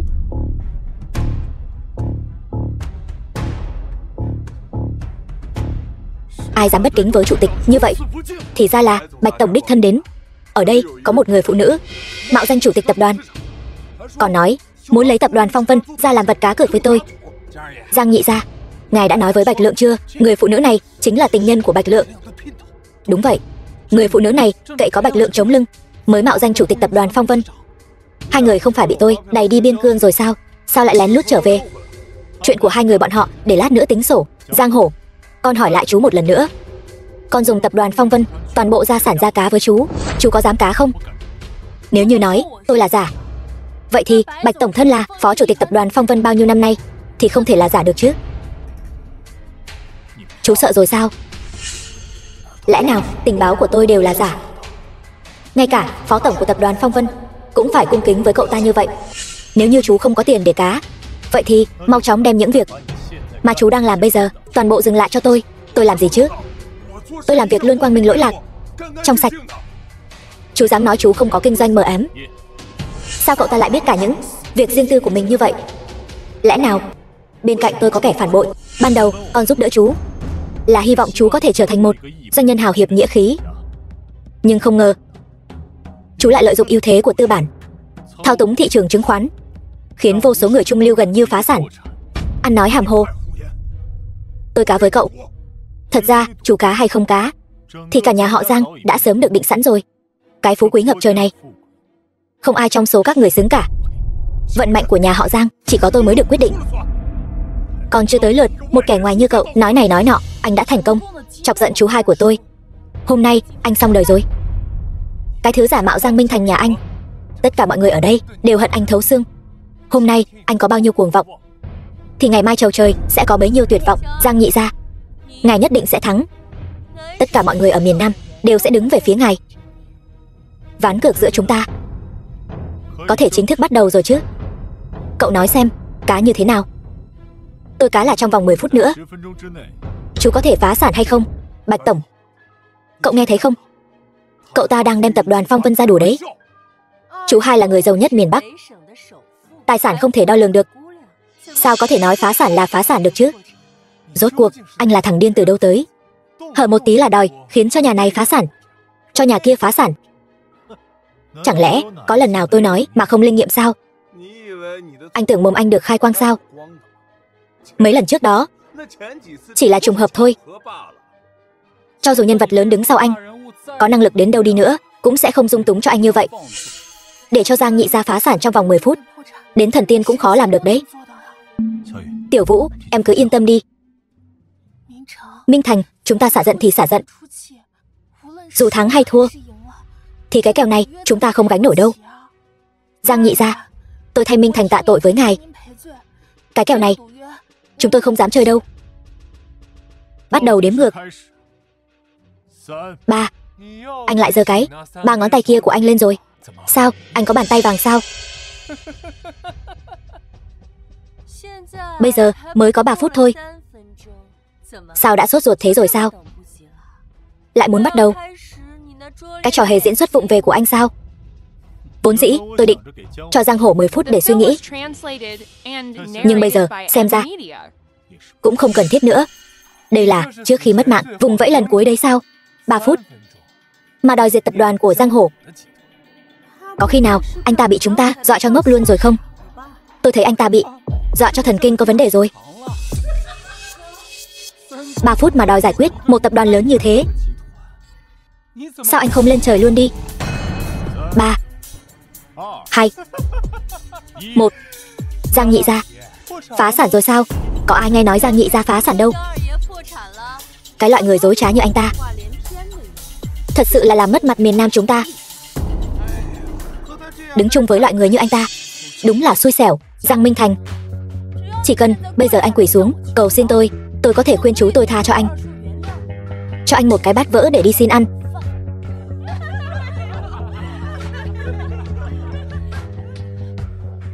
Cái gì?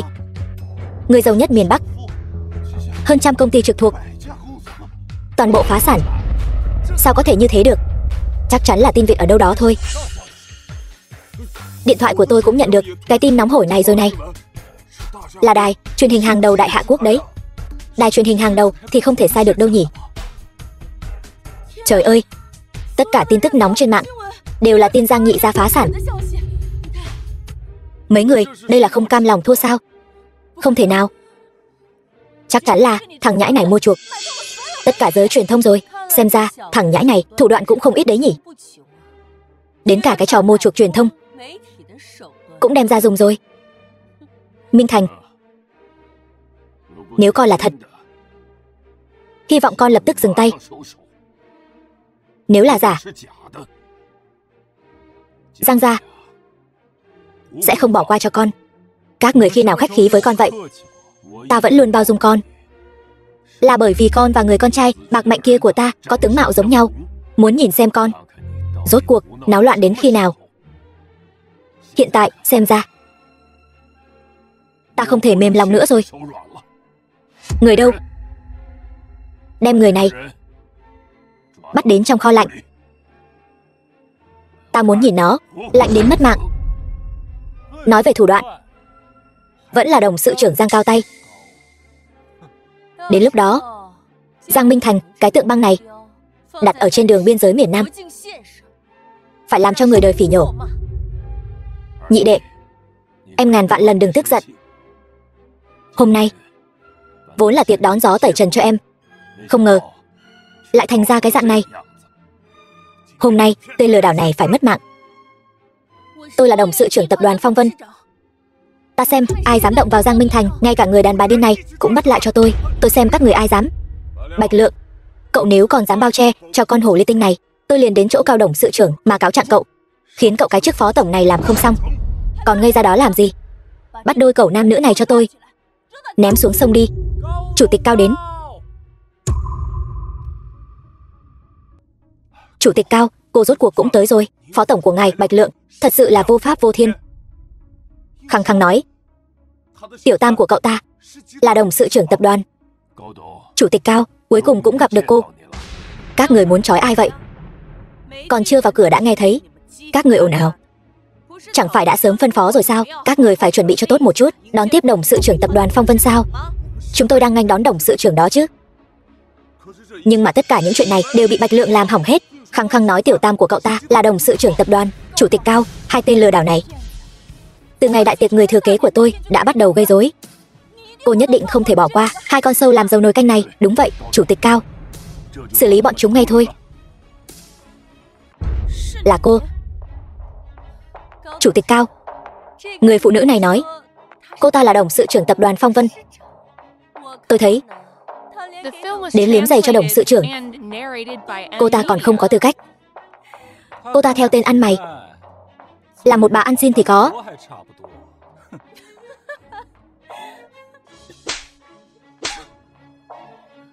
Chủ tịch Cao, cô đừng nổi giận.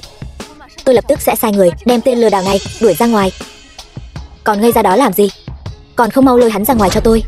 Biết ngài ấy là ai không? Anh ta chính là tên ăn mày mà Giang gia nhặt được bên đường. Anh ta vốn dĩ là một tên ăn mày, hiện tại vẫn luôn mạo danh Giang đại thiếu gia. Anh ta thậm chí còn lừa cả Phương tỉnh trưởng, lại càng không biết đã lừa gạt được nhân vật lớn nào, mà khiến cho gia tộc chúng tôi đều phá sản. Nhưng may mắn là bị tôi nhìn thấu rồi. Tôi đang cố gắng hết sức để thu hồi tổn thất cho mọi người. Nói vậy thì tất cả mọi người đều phải cảm ơn cô rồi. Tôi có được năng lực như ngày hôm nay hoàn toàn là nhờ chú hai. Đó cũng là nhờ phúc của Chủ tịch Cao. Vậy bây giờ tôi sẽ trịnh trọng nói với các người, người mà các người muốn đuổi ra là ai? Cô ấy chính là chủ tịch mới nhậm chức của tập đoàn Phong Vân. Mở to mắt ra mà nhìn cho rõ. Không, sao cô ta có thể là chủ tịch của tập đoàn Phong Vân được chứ? Lũ ngốc các người. Nghi ngờ tôi thì không nói, đến cả chủ tịch Cao của Đông Phương Khắc Nhĩ cũng dám nghi ngờ. Cô ta chỉ là một kẻ không có công việc đàng hoàng, sao có thể trong chốc lát trở thành nhân vật lớn như vậy được? Chủ tịch Cao, có phải là cô cũng bị người phụ nữ này lừa rồi không? Anh là đang nói tôi ngốc hay là đang nói tôi mù? Chủ tịch Cao, ngay cả cô đánh tôi liều cả cái mặt ra này, tôi cũng phải vạch trần âm mưu của bọn họ. Anh còn muốn ngụy biện gì nữa? Chủ tịch Cao, ngay trước khi cô đến, hai người này để lừa chúng tôi đã làm giả rất nhiều tin tức, còn nói tôi phá sản rồi. Công ty của tôi còn không biết sao? Hai người này thật quá đáng ghét. Đặc biệt là người phụ nữ kia, quỷ kế đa đoan. Giang Hổ, anh kích động như vậy mà nói người khác là kẻ lừa đảo, sao anh không tự mình kiểm tra thông tin trên điện thoại, kiểm tra tài khoản của mình đi? Được, tôi kiểm tra.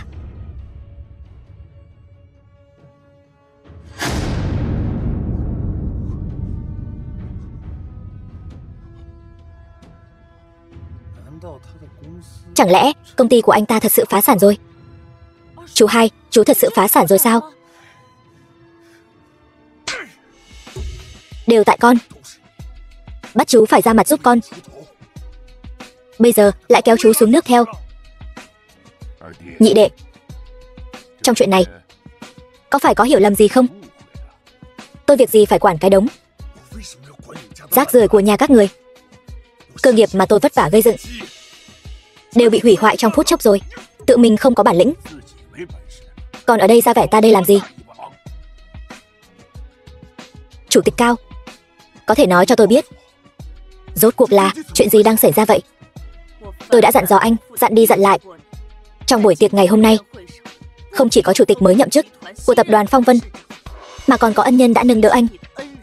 Đại ân nhân của tôi cũng sẽ đến. Ngày ấy đã đến rồi.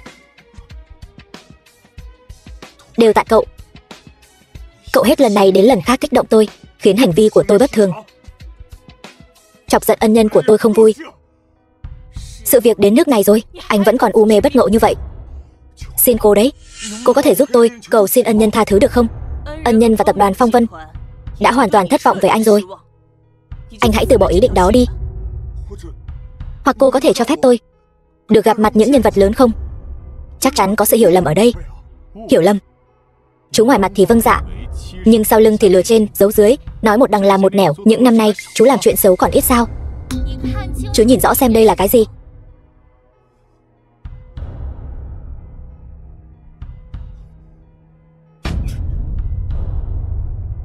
Những chứng cứ phạm tội này đều là vu oan cho tôi. Vu oan? Chú thao túng thị trường chứng khoán, lừa gạt bao nhiêu cổ đông vô tội. Đó là do họ tham lam.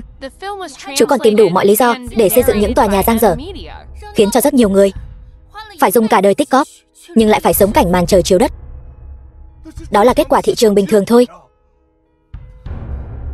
Vậy chú vì theo đuổi lợi nhuận cao mà trong thực phẩm đã thêm vào rất nhiều nguyên liệu không rõ nguồn gốc.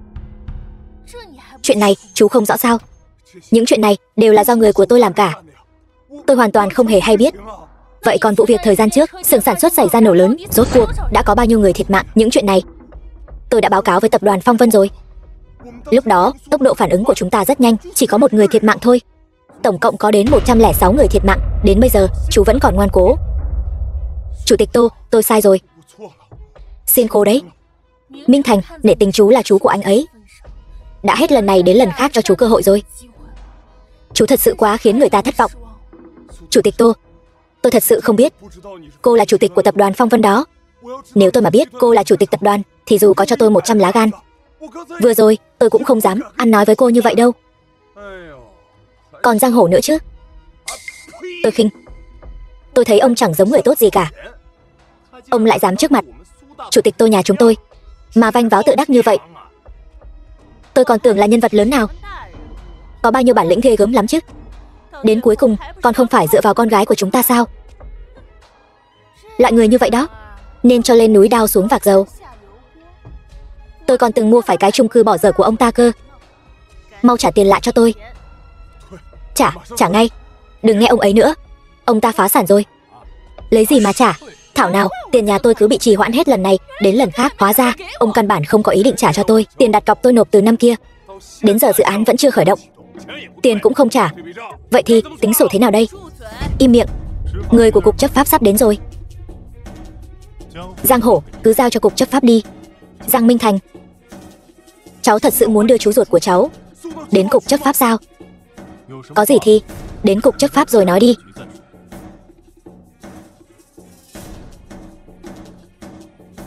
Ông là Giang Hổ phải không? Ông bị tình nghi lừa đảo kinh tế và nhiều cáo buộc khác. Mời ông đi theo chúng tôi một chuyến. Không, các người không thể đối xử với tôi như vậy. Đại ca, cứu tôi. Giang Minh Thành, ta là chú của cháu đó. Minh Thành, lại đây, ngồi đi. Ba đã chuẩn bị rất nhiều cho con. Những thứ con thích ăn khi còn nhỏ. Không cần đâu. Những thứ ba cho con không gánh nổi. Các vị, tôi tuyên bố, người thừa kế Giang thị tập đoàn sau này chính là Giang Minh Thành, cũng là con trai ngoan của tôi. Ba, Giang Minh Phượng, cô không cần phải gấp. Giang chủ tịch, bà cũng không cần phải giả tạo. Cái thân phận người thừa kế Giang thị tập đoàn này, con căn bản là không hề muốn. Đúng vậy. Cái người thừa kế của nhà anh tính là gì? Con gái của tôi chính là chủ tịch tập đoàn Phong Vân. Đâu phải là thứ mà các người xứng Con gái, con thật là làm cho nhà họ Tô chúng ta nở mày nở mặt. Cả đời này của ba chưa từng được hào quang như vậy. Chị ơi, chị thật là quá tuyệt vời. Chuyện chị là chủ tịch tập đoàn Phong Vân chưa từng tiết lộ cho chúng ta biết. Chị cũng mới nhậm chức thôi. Tốt. Sau này, chị chính là vương mẫu nương nương của nhà chúng ta. Mọi chuyện đều do chị quyết định. Ba mẹ, bây giờ hai người đã thừa nhận Giang Minh Thành là con rể chưa? Thì ra giữa hai đứa đã có một khoảng cách rất lớn. Bây giờ con gái của tôi là chủ tịch tập đoàn Phong Vân. Hai người lại càng là một trời một vực. Cậu lại càng không xứng với con gái tôi. Mọi người nói cái gì vậy? Bây giờ con là cao cao tại thượng, tiền đồ vô lượng. Đương nhiên là phải tìm một người mạnh hơn con. Ít nhất cũng phải giống như vị tài phiệt ở Đông Phương Khách Nhị kia. Đến lúc này rồi, mọi người còn nói ra những lời như vậy. Mọi người đối với Minh Thành không có một chút thay đổi nào sao? Ngay cả Giang chủ tịch cũng đã thừa nhận anh ấy rồi. Giang gia bây giờ ở trước mặt nhà chúng ta tính là cái gì? Ông nói cái gì?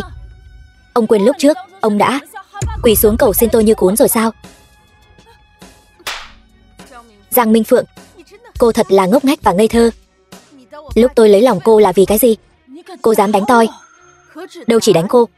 Lúc trước tôi tặng cô những thứ đó đều phải trả lại cho tôi gấp bội. Nếu không, cô sẽ có quả đắng để ăn đấy.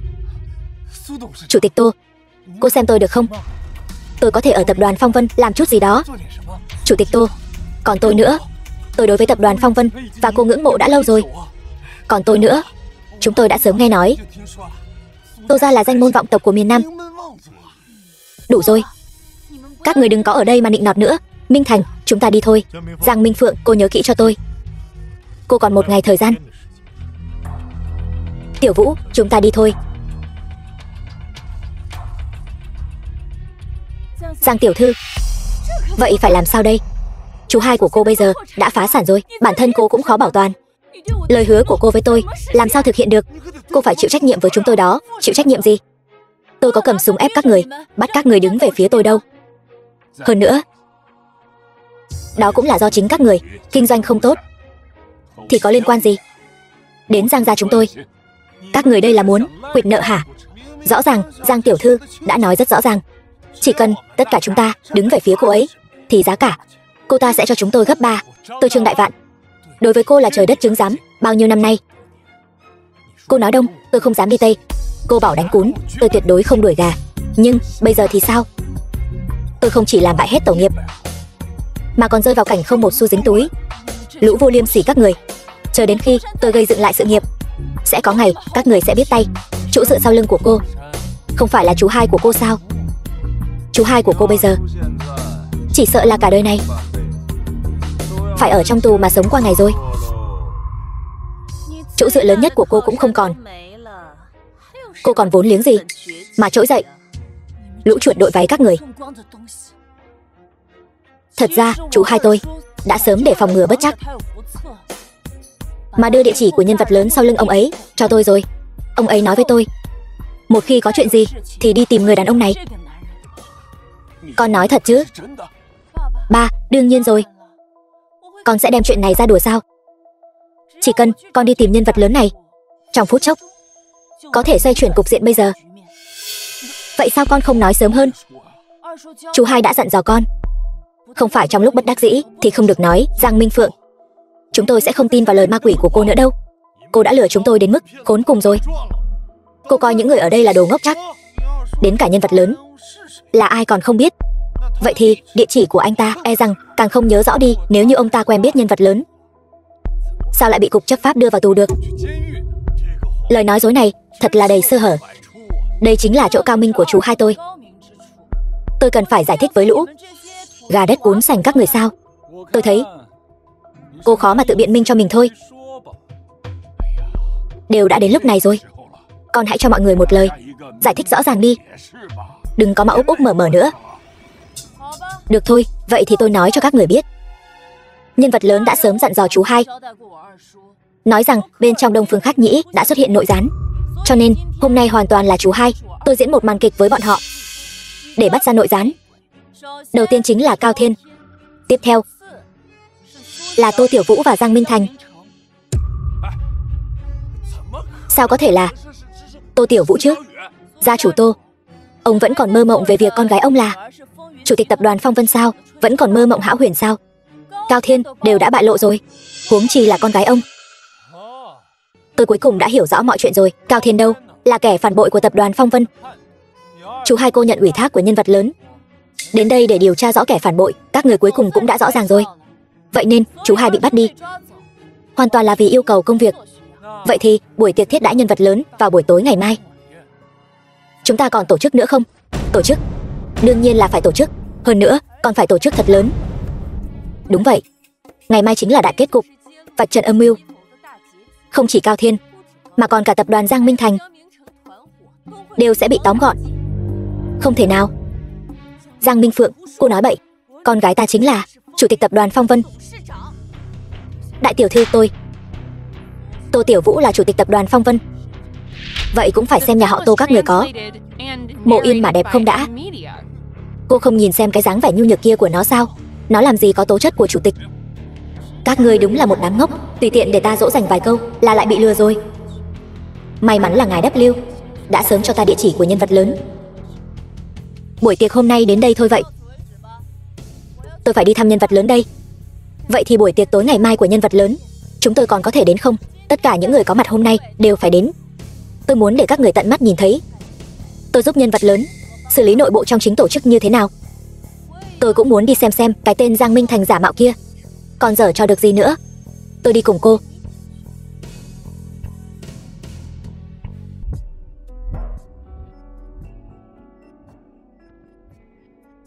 Sao bọn họ lại tới đây? Là W kia nói cho bọn họ nằm trong kế hoạch. Kế hoạch sao? Đây chính là trên cây nở hoa. Cuối cùng đóng cửa đánh cún, sau đó một mẻ tóm gọn.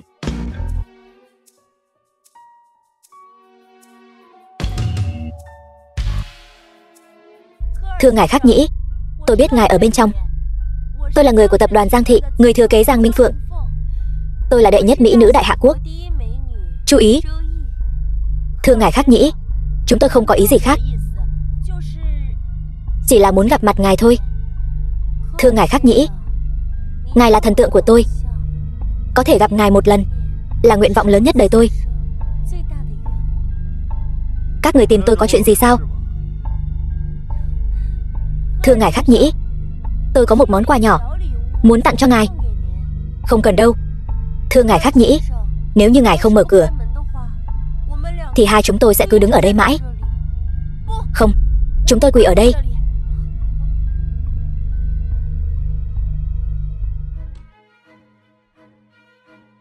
Chẳng phải các người có việc cần cầu xin tôi sao? Đúng vậy, thưa ngài Khắc Nhĩ. Công ty của tôi bị thuộc hạ của ngài là Cao Thiên nuốt mất rồi. Ngài phải làm chủ cho tôi đó. Còn có cả cái tên Giang Minh Thành giả mạo kia, dẫn theo một người phụ nữ mạo danh là chủ tịch tập đoàn Phong Vân. Còn có chuyện này nữa sao? Cái con Cao Thiên kia thật quá đáng ghét. Không chỉ nuốt mất công ty của chúng tôi, còn muốn người của chúng tôi. Cái con tiện nhân này. Còn có cả Giang Minh Thành kia, anh ta càng đáng ghét hơn. Không biết dựa vào nhân vật lớn nào ở sau lưng mà tác oai tác quái. Đến cả bạn trai tôi cũng bị anh ta ném xuống biển rồi. Thế thì các người đúng là oan uổng hơn cả đậu Nga. Vậy ngày mai ngài sẽ đến dự tiệc tối để chủ trì công đạo cho chúng tôi chứ? Cô yên tâm, trời xanh tha cho ai, thiên đạo có luân hồi. Những việc ác mà bọn chúng làm, không một ai có thể thoát khỏi. Vậy thì cảm ơn ông nhiều lắm. Tôi còn một chuyện nữa muốn báo với ngài nữa. Cô nói đi. Tôi đã đem 1.000 tỷ đầu tư vào dự án tái thiết miền Nam rồi. Làm tốt lắm. Nghe nói trước chủ tịch tập đoàn Phong Vân vẫn còn đang bỏ trống. Không biết Minh Phượng có đủ tư cách để tranh vị trí đó không? Cho dù cô không nói, vị trí này vốn dĩ cũng định để lại cho cô rồi. Thật sao? Không ngờ tới ngài Khắc Nhĩ đã sớm để ý tới tôi rồi. Thưa ngài Khắc Nhĩ, không biết chúng tôi có may mắn được diện kiến chân dung của ngài không? Ngày mai cô sẽ được gặp thôi. Vâng. Vậy ngài Khắc Nhĩ không làm phiền ngài nghỉ ngơi nữa, chúng tôi về chuẩn bị tiệc nghênh đón ngài.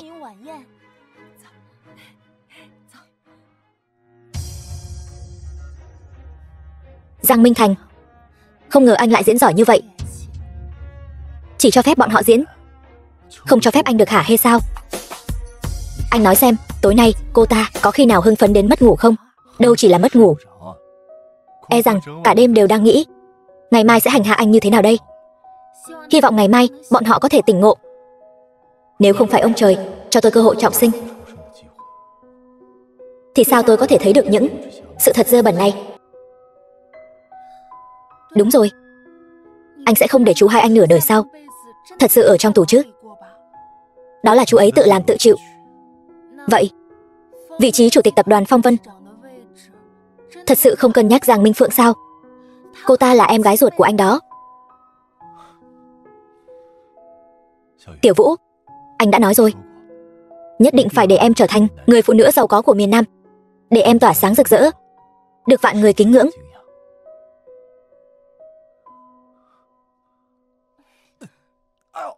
Anh sao vậy? Anh đau bụng, em đi lấy thuốc cho anh. Hôn một cái là hết đau ngay.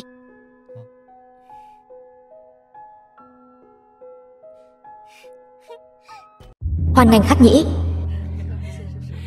Mọi người phải biểu hiện cho tốt, không được phép có bất kỳ sai sót nào. Buổi tiệc tối nay liên quan đến vinh quang nửa đời sau của các vị đó. Ai mà dám gây ra chuyện trong buổi tiệc tối nay, đừng trách tôi xuống tay vô tình. Giang đại tiểu thư, lời của cô chính là thánh chỉ. Giang đại tiểu thư đã được nhân vật lớn chỉ định làm chủ tịch tập đoàn Phong Vân rồi. Chúng ta chỉ cần đi theo Giang đại tiểu thư. Còn sợ không thể phất lên sao? Những gì hôm qua tôi đã hứa với các vị đều sẽ giúp mọi người thực hiện từng cái một. Đợi đám ngốc này giúp tôi hoàn thành xong màn kịch hôm nay. Có một người tính một người. Tất cả các người đều phải cút khỏi miền Nam cho tôi. Minh Phượng, con thật sự là niềm tự hào của nhà họ Giang ta. Còn cả cái thứ già này nữa, đợi tôi trở thành người phụ nữ của nhân vật lớn thì ông cút càng xa càng tốt. Ngay cả nhân vật lớn cũng yêu ái Giang đại tiểu thư như vậy. Đừng nói là vị trí chủ tịch một tập đoàn Phong Vân, ngay cả vị trí người giàu nhất nước Đại Hạ cũng chưa chắc không thể đâu. Nếu Giang đại tiểu thư thật sự trở thành thủ phú Đại Hạ của chúng ta, vậy thì thật sự là một chuyện vô cùng vinh dự ở cả miền Nam này. Giang đại tiểu thư bây giờ chính là bảo bối trong lòng bàn tay của nhân vật lớn. Chỉ cần Giang đại tiểu thư mở miệng thì không có thứ gì không thể có được. Giang chủ tịch, thật sự rất ngưỡng mộ ông có một người con gái tài giỏi như vậy. Con gái của ngài mới là phượng hoàng trong loài người. Đúng vậy, Giang chủ tịch hôm qua đã mạo phạm ngài. Vẫn hy vọng Giang chủ tịch ngàn vạn lần đừng trách tội. Tô Tiểu Vũ nhà các người chỉ là một con vịt con xấu xí, cũng muốn học làm thiên nga bay lên trời sao? Chỉ sợ thành vịt quay thôi.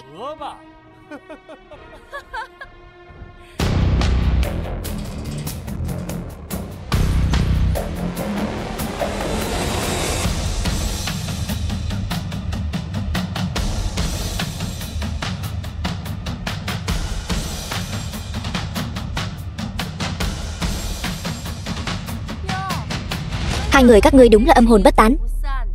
Chỗ như thế này cũng dám đến. Hôm nay không chỉ là ngày cá cược thứ 3 của chúng ta, mà còn là yến tiệc chào mừng của tôi. Tôi tại sao không thể đến? Nếu không nghe lầm, chẳng lẽ không phải muốn nói yến tiệc chào mừng tối nay là vì anh mà tổ chức sao? Chẳng lẽ không phải sao? Nếu không có tôi, bữa tiệc này các người căn bản không thể mở được. Đây đúng là chuyện cười lớn. Chẳng lẽ không có cậu, dạ tiệc hôm nay chúng tôi còn không mở được sao? Anh ta có phải còn muốn nói trái đất rời khỏi anh ta thì ngừng quay không? Hai buổi tiệc trước đều bị anh phá hỏng rồi. Buổi tiệc hôm nay, cho dù người đứng sau anh có bản lĩnh thông thiên, anh cũng không thể gây ra sóng gió gì. Nếu như tôi có thể phá hỏng hai buổi dạ tiệc trước của cô, vậy thì hôm nay vẫn là tôi định đoạt. Đó là vì anh còn chưa biết Giang đại tiểu thư là thân phận gì đi. Mới có mười mấy tiếng không gặp, cô ta lại có thể biến thành ai? Bây giờ Giang đại tiểu thư đã là người phụ nữ của nhân vật lớn rồi. Nhân vật lớn sao? Chẳng lẽ nhân vật lớn này không xứng có tên sao? Hay là nói căn bản chỉ là một loại nhân vật lớn không thể lên mặt bàn? Láo xược, anh dám sỉ nhục nhân vật lớn như vậy? Được, vậy cô nói cho tôi biết, nhân vật lớn này rốt cuộc tên là gì? Ngài Khắc Nhĩ ở tập đoàn Đông Phương Khắc Nhĩ. Cười cái gì? Sợ rồi sao? Người có đầu óc đều biết Ngài Khắc Nhĩ là nhân vật cỡ nào. Đó chính là người mà hệ ho một tiếng cũng khiến kinh tế toàn cầu chấn động. Bất kể người đứng sau lưng anh là ai, so với Ngài Khắc Nhĩ thì cũng chẳng là gì cả. Ngay cả Cao Thiên, tên phản bội kia, cũng chỉ là một con cún của Ngài Khắc Nhĩ.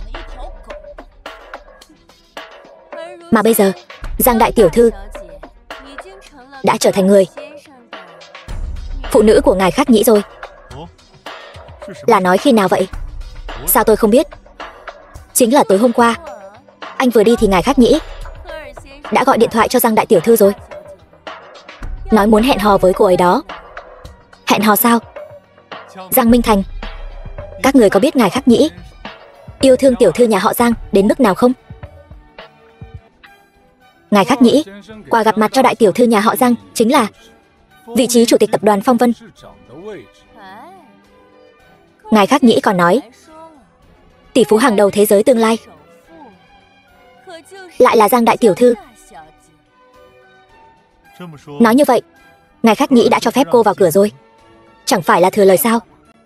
Đương nhiên rồi. Tốt, nếu đã như vậy, tôi cho mọi người nghe đoạn ghi âm. Giang Minh Thành, anh giở trò gì đấy? Các người tìm tôi có chuyện gì?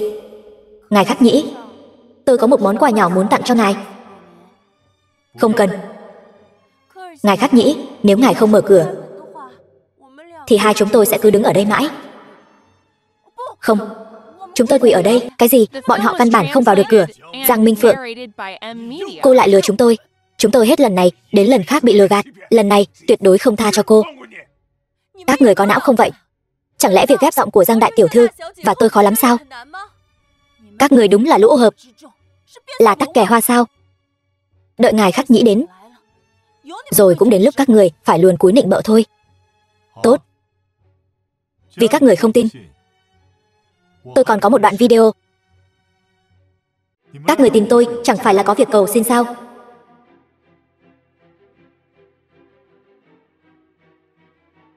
Ngài Khắc Nhĩ, ngài phải làm chủ cho tôi đó. Đây chính là cuộc hẹn hò mà các người nói sao? Cái loại hẹn hò gì thế này? Ai lại quỳ ở cửa như thế, đến mặt cũng không nhìn thấy mà gọi là hẹn hò? Cầm miệng cho tôi. Chắc cô lại định nói cái này là giả nữa chứ gì? Nhìn cho kỹ vào, thời gian địa điểm trên này đều rõ ràng cả đấy. Tìm đại một phần mềm hoặc một người chỉnh sửa video, làm mấy cái này khó lắm sao? Dù là thật hay giả, công ty của chúng tôi phá sản rồi. Trong tài khoản của tôi không có một xu nào. Đây đều là sự thật. Giang Minh Phượng, cô luôn miệng nói sẽ giúp tài sản của chúng tôi khôi phục như trước. Chúng tôi vẫn luôn tin tưởng cô đấy. Nhưng mà cô đã làm được gì thiết thực chưa? Khiến chúng tôi tin tưởng chưa? Các người chỉ dựa vào một đoạn video giả mạo, đoạn ghi âm mà đã muốn thay đổi rồi sao? Trừ khi cô có thể khiến tài sản của chúng tôi lập tức khôi phục, dù chỉ là 1/10 cũng được. Các người nghĩ đây là trò ảo thuật sao? Đây đều là tiền thật đó. Sao có thể nói khôi phục là khôi phục được chứ? Nhưng mà người ta Giang Minh Thành lại có thể làm được đấy. Anh ta làm thế là có mục đích để các người phá sản trong một đêm, rồi lại giả vờ giả vịt giúp các người khôi phục tài sản. Sao các người có thể đối xử với Giang đại tiểu thư như vậy? Còn vài phút nữa Ngài Khắc Nhĩ sẽ đến. Chẳng lẽ các người không sợ Ngài Khắc Nhĩ xóa tên các người khỏi giới tài chính sao? Nhưng mà cái video đó thật sự là khác xa so với cuộc hẹn hò mà Giang tiểu thư nói. Điều này khiến tôi khó tin. Người phụ nữ của nhân vật lớn này làm sao có thể quỳ ở cửa? Bất kể là nhân vật lớn nào hay là cái Ngài Khắc Nhĩ kia, đều là Giang Minh Phượng cô ta nói. Những người đang ngồi ở đây, làm gì có ai đã từng gặp nhân vật lớn nào đâu, còn có cả ngài Khắc Nhĩ nữa. Những video âm thanh này, dù là thật hay giả, ít nhất cũng nhắc nhở chúng ta. Đó chính là không thể tin tưởng mù quáng vào loại phụ nữ như cô được. Đúng vậy, tập đoàn Giang Thị của các người đã mất đi sự tin tưởng của chúng tôi. Nếu không thể khiến tài sản của chúng tôi phục hồi, ít nhất Giang Thị phải đưa ra 30% cổ phần, làm cơ sở để chúng tôi tin tưởng cô trở lại. Đầu óc của đám người các người cuối cùng cũng bình thường hơn một chút. Phản rồi. Tôi thấy các người đều phản rồi. Chẳng lẽ Giang Niên tôi thành tựu cả đời trong giới kinh doanh đều không bằng cái sự tin tưởng cơ bản này sao? Trước khi đến phòng tiệc, tôi đã nhờ người hỏi thăm bên sở chấp pháp rồi. Giang Nhị gia tối qua bị người ta đánh cho bầm dập mặt mày, đưa đi bệnh viện cấp cứu ngay trong đêm rồi. Cho dù như cô nói là thật, tất cả đều là do nhân vật lớn bày ra cái cục diện này. Vậy thì Giang Nhị gia bị người ta đánh đến nguy kịch tính mạng, cô giải thích thế nào đây? Chẳng lẽ nhân vật lớn làm việc gì cũng phải báo cáo với anh sao? Đám ngu xuẩn các người. Nhân vật lớn sắp xếp như thế nào các người nhìn ra được sao? Xem ra các người nên bị loại rồi. Nhân lúc ngài Khắc Nhĩ còn chưa đến, các người cút hết đi. Cho chúng tôi đi. Được thôi, ít nhất hãy để công ty của chúng tôi khôi phục vận hành bình thường. Đó là chuyện của các người, liên quan gì đến tôi? Không phải vì duy trì lợi ích của cô, chúng tôi có thể như ngày hôm nay sao? Tôi có ép các người đứng về phía tôi sao? Giang Minh Phượng, cô làm vậy là không nói đạo lý đó. Tôi có sự ủng hộ của ngài W. Tôi có 1.000 tỷ vốn mới. Tôi còn có sự ủng hộ của ngài Khắc Nhĩ. Tôi với lũ các người nói đạo lý gì chứ? Cái ngài W mà cô nói, tôi đã tìm hiểu rồi. Chỉ là một tên lừa đảo, đi khắp nơi lừa gạt thôi. Lừa đảo khắp thế giới. Trừ khi cô có thể đưa ra việc W chuyển cho cô 1.000 tỷ cũng được. Giang đại tiểu thư, đưa ra cái chuyển khoản 1.000 tỷ này đi. Chắc là không khó với cô đâu nhỉ? Đám người đáng ghét này, sao đột nhiên lại phản hết thế này? Nhất định là do Giang Minh Thành giở trò quỷ. Giang Minh Thành, có phải anh ở giữa suối dục ly gián không? Mấy chuyện nhảm nhí của các người tôi không có hứng thú. Bây giờ tôi chỉ muốn hỏi các người một câu. Rốt cuộc các người có muốn khôi phục tài sản hay không? Muốn. Quá muốn luôn. Tôi nằm mơ cũng muốn. Được. Vậy thì mỗi người đưa ra một thứ đi. Chứng cứ phạm tội tài chính của tập đoàn Giang Thị. Giang Minh Thành, thì ra anh chờ tôi ở đây. Anh muốn dùng thủ đoạn hèn hạ này khiến tôi bị người xa lánh. Đối phó với cô còn chưa cần đến những thủ đoạn này, chẳng qua cũng chỉ là làm nhiều điều bất nghĩa sẽ tự diệt mà thôi. Giang Minh Thành, lời anh nói là thật sao? Không tin thì các người cứ thử xem. Được, tôi xin bắt đầu trước dự án thủy lợi năm kia. Giang Minh Phượng dùng hàng kém chất lượng, thu lợi nhuận lên đến 300 triệu. Trong buổi họp thương mại năm ngoái, Giang Minh Phượng lấy danh nghĩa của tôi đăng ký mới một công ty để cô ta thu lợi bất chính 200 triệu. Các người làm như vậy, ngài Khắc Nhĩ sẽ không bỏ qua cho các người đâu. Chú ý. Cô câm rồi sao? Tôi nói gì chứ? Thấy mọi chuyện đều vỡ lở hết rồi, bản thân tôi cũng sắp nổ tung đến nơi rồi. Hay là đợi ngài Khắc Nhĩ đến rồi nói sau đi. Bây giờ việc cấp bách nhất là phải tính toán rõ ràng tất cả tội trạng của cô. Các người yên tâm, ngài Khắc Nhĩ sẽ không đến đâu. Giang đại tiểu thư, dự án thủy lợi mà cô nói trước đây, còn có chuyện tôi vẫn luôn làm việc ở xưởng thuốc cho cô. Cô nói qua một thời gian nữa sẽ cho tôi thực hiện. Rốt cuộc là bao lâu mới thực hiện? Trương Đại Vạn, đến cả anh cũng muốn phản tôi sao? Tôi chỉ là theo bọn họ hỏi thử thôi. Hỏi thử sao? Tôi thấy anh sắp đứng về phía Giang Minh Thành rồi đấy. Đúng vậy. Cho dù tôi chạy đến chỗ Giang Minh Thành thì sao chứ? Còn cô thì sao? Cô chỉ biết hứa suông với tôi. Những lời cô nói đến bây giờ một dấu chấm câu cũng chưa thực hiện được. Chú ý, tôi hỏi cô một lòng một dạ như vậy theo Giang Minh Phượng, có phải là có liên quan đến những video kia không? Video gì cơ? Chú ý, cô không cần phải sợ Giang Minh Phượng. Đó chẳng qua chỉ là mấy năm trước cô ta tìm người gài bẫy cô thôi. Mục đích là để khống chế cô.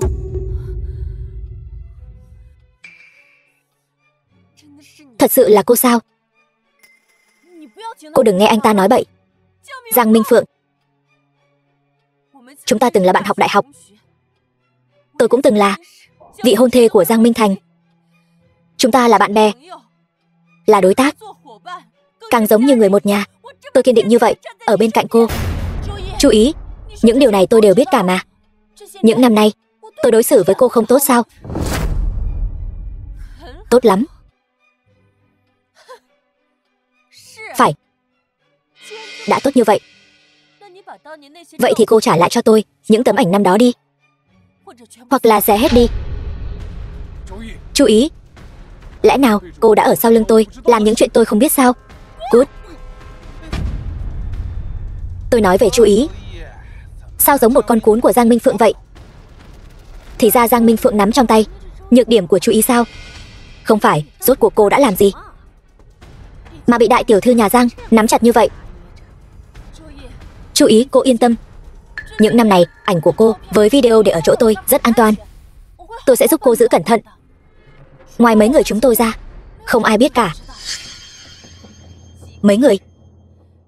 Những năm này, tôi vẫn luôn vì những chuyện bẩn thỉu năm đó tôi đã làm mà trả giá. Lẽ nào thật sự giống như Giang Minh Thành đã nói sao, đều là do cô làm? Chú ý, cô bình tĩnh lại cho tôi. Nếu như ảnh và video của cô không cẩn thận bị lộ ra ngoài, tôi không thể kiểm soát được đâu. Câm miệng. Đến bây giờ rồi mà cô còn uy hiếp tôi. Tôi không sợ cô uy hiếp tôi nữa. Tôi chịu đủ rồi. Cùng lắm thì chúng ta cùng nhau tan nát. Điên rồi. Cô đúng là điên rồi. Trả lại cho tôi những số tiền mà cô còn thiếu. Tôi đã từng vì cô làm biết bao nhiêu chuyện bẩn thỉu. Câm miệng. Tôi nợ cô tiền bao giờ? Sao cô lại không nợ tôi tiền? Những lời hứa năm xưa cô đã hứa với tôi, cô có một chuyện nào làm được không? Tiền lót tay mà cô đã hứa cho tôi đều bị cô lén lút nuốt hết rồi. Nếu cô còn ăn nói lung tung, tôi bảo đảm cô sẽ không thấy được mặt trời ngày mai. Mặt trời ngày mai? Vậy thì tôi xem chúng ta ai sẽ không thấy được mặt trời ngày mai? Bác Giang, con có một bí mật kinh thiên động địa muốn nói cho bác biết. Thấy rồi chứ? Đây chính là cảnh tượng nổi tiếng mà tôi muốn. Bí mật sao?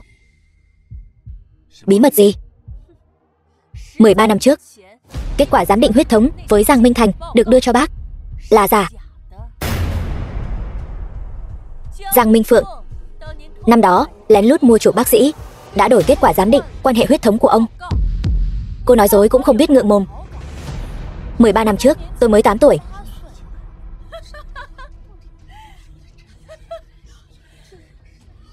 Đúng vậy. Cho nên nói cô là thiên tài. Năm đó cô mới 8 tuổi. Cô đã biết lén lút đổi kết quả giám định quan hệ huyết thống của Giang Minh Thành rồi. Cô muốn dùng chuyện không có nhân chứng, vật chứng của 13 năm trước để vu khống tôi. Đừng hòng. Chứng cứ chính là 100 vạn mà năm đó cô đưa cho bác sĩ. Lúc đó tôi đã bị 100 vạn này của cô làm cho kinh ngạc rồi. Tôi 8 tuổi, lấy đâu ra 100 vạn? Minh Phượng, con có làm chuyện đó không? Ba lại tin lời nói lung tung của người ngoài. Con là con gái của ba mà.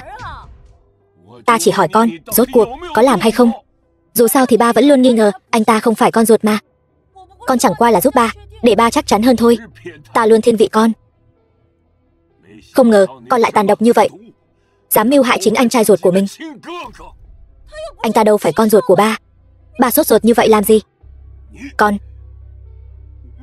người không vì mình trời chu đất diệt. Con chẳng qua là muốn giữ vững vị trí người thừa kế của mình. Con làm sai sao? Tốt lắm.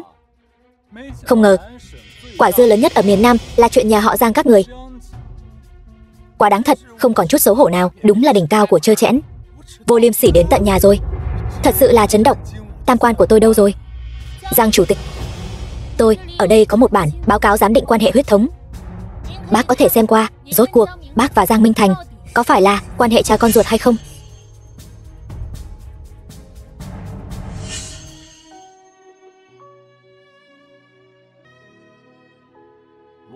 Tôi thật ngốc. Bao nhiêu năm nay, bác hiểu lầm Giang Minh Thành rồi. Dù anh ấy có nỗ lực thế nào, bác vẫn luôn cho rằng anh ấy không phải con ruột của bác. Đối xử với anh ấy không lạnh không nóng, chỉ thiên vị Giang Minh Phượng. Con trai ngoan. Ba xin lỗi con. Nếu không phải tôi sống lại, tôi vĩnh viễn không biết Giang Minh Phượng sau lưng đã làm bao nhiêu chuyện xấu. Giang Minh Phượng, cô còn muốn cứng miệng sao? Đến nước này rồi, sự thật đều bày ra trước mặt cô rồi. Ba, tất cả đều do Giang Minh Thành chủ mưu đó. Con vô tội mà. Câm miệng. Bao nhiêu chứng cứ bại lộ bày ra trước mặt con còn muốn ngụy biện. Cho dù những chuyện này thật sự là do con làm, con cũng là con gái ruột của ba mà. Con gái? Ta không có đứa con gái như con. Thì ra con chính là khắc tinh của nhà họ Giang. Ta quá đau lòng. Giang Minh Phượng, ban đầu tôi đã tặng cho cô nhiều trang sức châu báu như vậy, cô trả lại cho tôi. Còn có đồ của nhà họ Hoàng chúng tôi cũng phải trả lại cho tôi. Các người đều phản rồi. Theo tôi thấy, cái ngải khắc nhĩ kia của cô cũng là giả đúng không? Đều là người phụ nữ này bịa đặt ra để lừa chúng ta. Không phải cô nói ngải khắc nhĩ sẽ đến ngay sao? Hôm đó chúng ta ở ngoài cửa, quỳ đến tận lúc rời đi, cái người gọi là khắc nhĩ kia cũng không hề xuất hiện. Tôi thấy ông ta muốn chơi khăm cô, vĩnh viễn sẽ không đến đâu. Không, anh ta đến rồi. Bởi vì tôi mới là khắc nhĩ. Anh, thì ra anh chính là ngài khắc nhĩ, truyền kỳ trong giới tài chính trong truyền thuyết. Đúng vậy. Tôi đã cảm thấy từ lâu rồi, Giang thiếu chính là ngài khắc nhĩ. Rể quý, lần đầu ta gặp con, ta đã biết con có tư chất hơn người, là rồng trong loài người. Phải đó, mẹ, lần đầu gặp con đó liền thấy con là nhân tài tuyệt thế trên trời mới có, dưới nhân gian không ai sánh bằng. Ai mà làm được chuyện này? Chỉ trong vài phút ngắn ngủi mà có thể khiến Giang Nhị gia phá sản chứ? Còn thu mua nhiều cổ phần của nhà họ Giang như vậy. Anh rể, anh thật sự là người mà em ngưỡng mộ nhất trên thế giới này đó. Em nhìn anh mà mắt em sáng cả lên. Ngài khắc nhĩ, đều là tại chúng tôi có mắt như mù. Thưa ngài khắc nhĩ, tôi cầu xin ngài giúp tôi. Giang Minh Phượng, 3 ngày ước hẹn đã đến rồi. Cô nhận thua không? Sao tôi có thể nhận thua được? Lũ sâu kiến các người, tôi căn bản không để vào mắt. Ba ơi, ba sẽ ủng hộ con đúng không? Đừng gọi tôi là ba.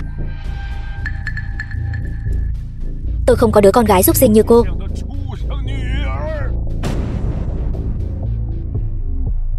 Bây giờ tôi sẽ gọi điện thoại cho ngài khắc nhĩ.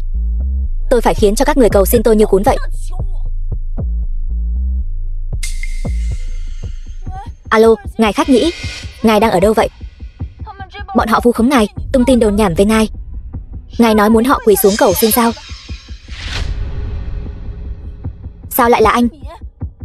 Anh ăn cắp điện thoại của ngài khắc nhĩ. Giang Minh Phượng, đến lúc này rồi cô vẫn còn chấp mê bất ngộ.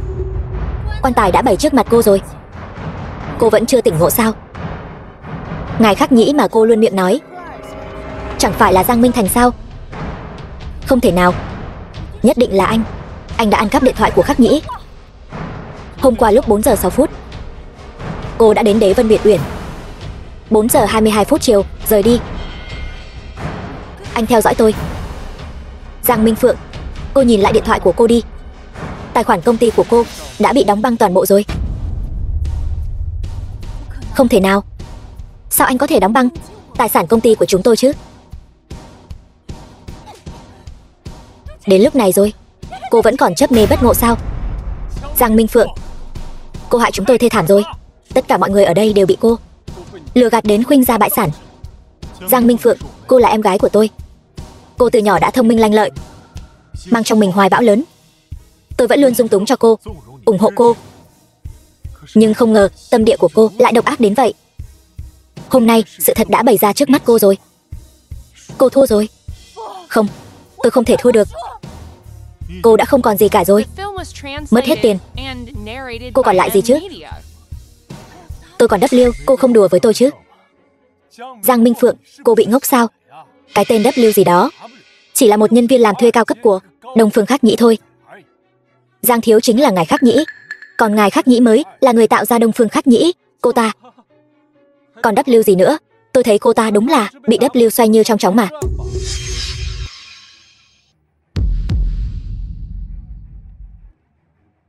Quỳ xuống. Chủ nhân.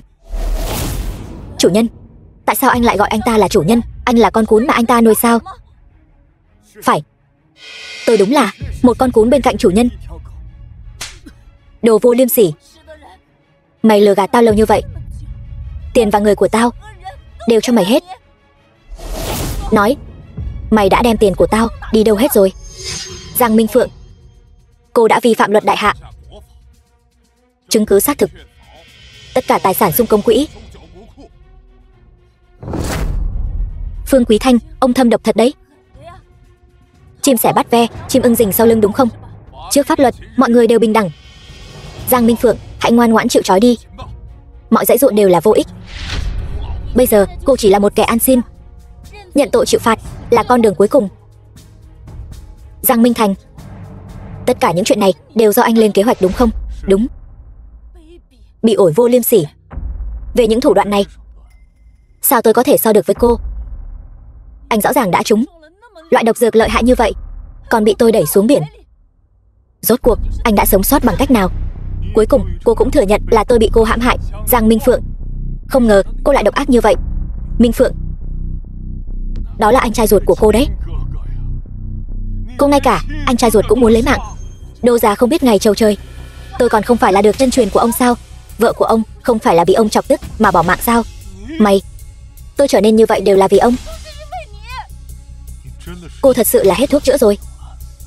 Giang Minh Thành, đừng tưởng rằng anh có thể thắng về thủ đoạn. Trên thế giới này, chưa có ai có thể thắng được tôi. Giang Minh Phượng, đúng vậy, tôi thật sự đã thua. Kiếp trước, tôi đúng là đã bỏ mạng trong tay cô. Nhưng kiếp này, tôi đã trọng sinh rồi. Anh đang nói đùa sao? Anh nói anh là người trọng sinh. Anh rể, anh đừng có bịa ra lý do hoang đường như vậy. Chúng tôi đều tin anh. Đúng vậy, chúng tôi thề luôn đứng về phía con. Ai mà dám nghi ngờ con rể tốt của tôi? Đừng trách tôi đây, làm mẹ vợ không khách khí với người đó. Vậy anh nói cho tôi biết, anh đã trở thành Khắc Nhĩ như thế nào? Tôi vốn dĩ chính là Khắc Nhĩ. Sợ cô và ba áp lực quá lớn, nên luôn giấu giếm thân phận, để âm thầm giúp đỡ cô. Nhưng không ngờ, chỉ vì một cái thân phận người thừa kế Giang thị tập đoàn mà cô muốn đẩy tôi về chầu ông bà. Anh bịa chuyện cũng giỏi thật đấy. Chắc là anh xem tiểu thuyết mạng nhiều quá rồi nhỉ. Từ nhỏ tôi đã là thiên tài kinh doanh. Ở những góc khuất mà các người không thấy, tôi đã sớm gây dựng nên một đế chế thương mại, cho đến khi trở thành Đông Phương Khắc Nhĩ được mọi người chú ý. Đúng, từ nhỏ ta đã thấy con thông minh lanh lợi. Con thật không hổ là đứa con ngoan của nhà họ Giang ta. Dù có thay đổi thế nào, cũng không thay đổi được sự thật là trong người con chảy dòng máu của ba. Dù sao đi nữa, chúng ta là cha con là đứa con ngoan của ta. Sau này, ta hứa nhất định sẽ là một người cha tốt. Giang Minh Phượng, giờ cô đã hiểu rồi chứ? Tôi không hiểu. Dựa vào cái gì từ nhỏ đến lớn anh đều thông minh hơn tôi? Dựa vào cái gì dù tôi có cố gắng thế nào, chỉ cần cái búng tay của anh thì tôi mất hết tất cả? Dựa vào cái gì? Giang Minh Phượng, sao cô còn ngốc như vậy? Cô là em gái duy nhất của Minh Thành. Anh ấy thương cô chẳng kém gì mạng sống. Vì chút lòng tự trọng đáng thương của cô, anh ấy đến với thân phận người giàu nhất cũng không dám nói cho cô biết. Người anh tốt như vậy tìm đâu ra chứ? Lần đầu tôi nhìn thấy Minh Thành, tôi đã thấy cậu ấy là một đứa trẻ tốt bụng rồi. Chị thật có mắt nhìn. Nếu không phải cô và chú Ý liên hợp lại để lấy mạng tôi, cô muốn gì mà không được. Minh Thành, em thật lòng yêu anh. Em không có muốn lấy mạng. Là Giang Minh Phượng, cô ta ép em. Lúc này rồi thì đừng nói yêu hay không yêu nữa. Tôi nghe mà thấy ghê tởm. Cô ấy mới là người tôi yêu nhất. Hai người xuống địa ngục mà yêu nhau đi. Giang Minh Phượng tôi, thứ mà tôi không có được thì ai cũng đừng hòng có được. Tôi thà hủy diệt cả thế giới cũng không chịu nhận thua. Giang Minh Phượng, cô muốn làm gì? Không hay rồi. Cô ta còn có kế hoạch B. Giang Minh Thành, chúng ta ở một thế giới khác, so tài hơn thua đi. Minh Phượng, con đừng hồ đồ mà. Minh Phượng, con phải bình tĩnh. Bình tĩnh. Tôi muốn các người cùng xuống suối vàng với tôi. Minh Phượng, cô đừng kích động. Giang Minh Phượng, những vụ án trước đây của cô chỉ là vụ án kinh tế. Nếu cô diệt người thì tính chất sẽ khác đấy. Tôi không muốn giống như chú hai của mình, cả đời sống trong tù đâu. Tôi là tỉnh trưởng của miền Nam. Tôi sẽ đảm bảo với cô, sẽ giảm nhẹ hình phạt cho cô. Ông ở đây giả làm người tốt cái gì? Vừa rồi ông không phải đã xử phạt rồi sao? Được, tôi rút lại lời vừa nói. Chúng ta bàn lại được không? Ông tưởng tôi sẽ tin ông sao? Đến bản thân tôi còn không tin nữa là. Giang Minh Phượng, cô còn trẻ, đừng làm chuyện dại dột. Giang Minh Thành, anh mau quỳ xuống cầu xin tôi đi, nếu không tôi sẽ lấy mạng cái lão già này. Minh Phượng, ta là cha của con mà, ông là ba cái thá gì? Tôi chỉ nhận tiền thôi. Rốt cuộc anh có quỳ hay không? Được, tôi quỳ. Giang Minh Phượng, có phải cô điên rồi không? Ngay cả ba ruột của cô cũng muốn lấy mạng. Mau đá quả bom ra đi.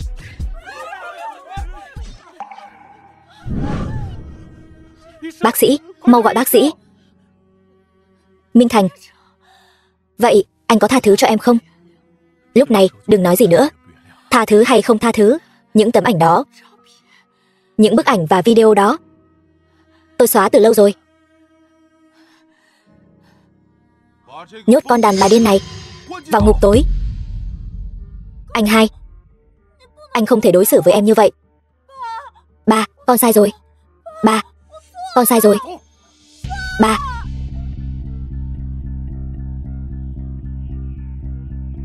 Con trai, trước đây ba đã làm sai. Mọi chuyện qua rồi. Bây giờ tôi tuyên bố tập đoàn Giang Thị chính thức bị tập đoàn Phong Vân mua lại. Chủ tịch mới nhậm chức chính là cô Tô Tiểu Vũ. Còn nữa, tôi tuyên bố tập đoàn tài chính Đông Phương Khắc Nhĩ sẽ chính thức ủng hộ cô Tô Tiểu Vũ trong vòng 3 tháng, khiến cô ấy trở thành người phụ nữ giàu nhất miền Nam. Con gái, con thật là ngôi sao may mắn của nhà mình. Đúng vậy đó. Nếu tổ tiên chúng ta biết chuyện này, chắc chắn sẽ từ trong mộ nhảy ra mà vui mừng ấy chứ. Chị, sau này em sẽ xách túi cho chị.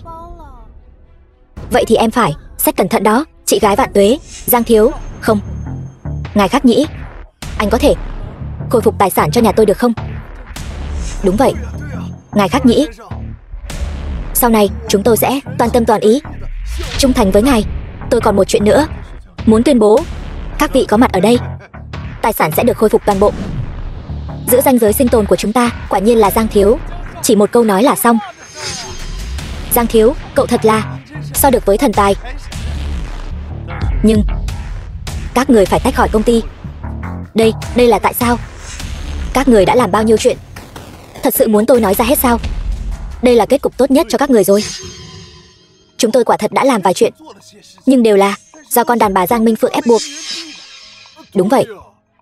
Cậu nhìn xem thủ đoạn của nó đối với anh như vậy rồi. Cái này đối với chúng tôi còn không phải là xuống tay tàn độc sao? Xin anh, tôi không muốn thành kẻ nghèo rớt mồng tơi. Xin hãy cho tôi thêm một cơ hội nữa đi. Tôi đảm bảo sẽ tuân thủ pháp luật. Các người đã làm gì còn cần tôi nói ra hết sao? Những người như các người đã làm chuyện sai trái nhiều không kể hết. Tôi làm tỉnh trưởng nhiều năm như vậy, dù có vực dậy kinh tế thế nào đi nữa thì càng vá càng lủng. Bây giờ tôi mới hiểu ra, đều là vì có những kẻ sâu mọt như các người. Đúng vậy. Nếu các người còn nói thêm một câu nữa thì sẽ phải đối mặt với những trách nhiệm khác. Phương tỉnh trưởng, những gì đã nói 3 ngày trước đều đã thành hiện thực rồi chứ? Đều đã thành hiện thực rồi. Giang thiếu, anh đã giải quyết cơn khát cháy bỏng của tôi, cứ như là cha mẹ tái sinh của tôi vậy. Tài sản của những người này sẽ do anh toàn quyền định đoạt. Xin ngài Khắc Nhĩ cứ yên tâm, tôi nhất định nhất định sẽ khiến kinh tế miền Nam trở thành đệ nhất đại hạ. Số tiền này đối với tôi đều không đáng là gì cả. Tiếp theo, tôi có một chuyện quan trọng.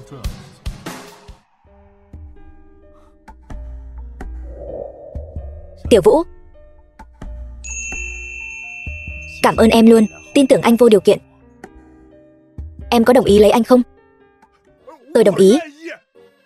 Không phải, ý của tôi là nhà chúng tôi đồng ý. Nhà chúng tôi đồng ý. Em đồng ý. Em đã đợi giây phút này lâu lắm rồi.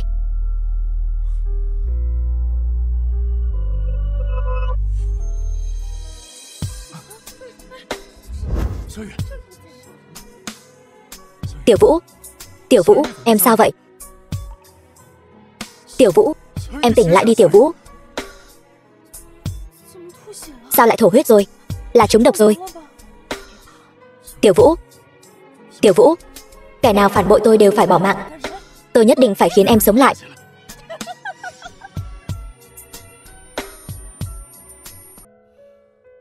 Tiểu Vũ, đừng rời xa anh. Tiểu Vũ, em tỉnh lại đi.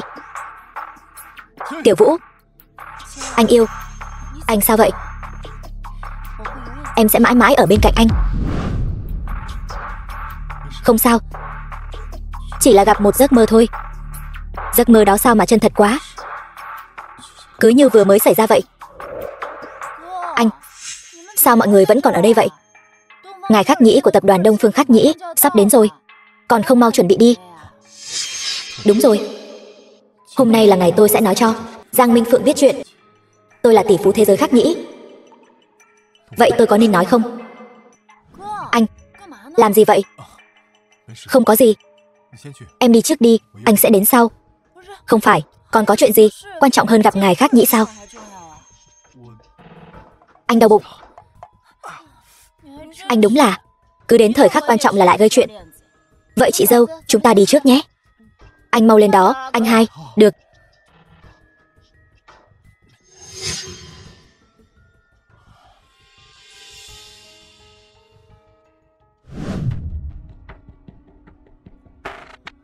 Bố có nhiều bệnh mãn tính. Tôi chỉ cần xem thuốc của bố là biết có thật hay không.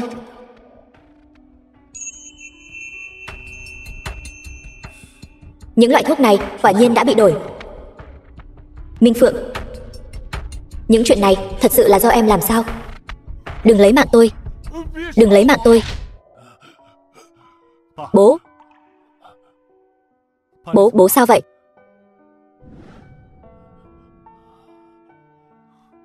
Con vẫn còn sống sao?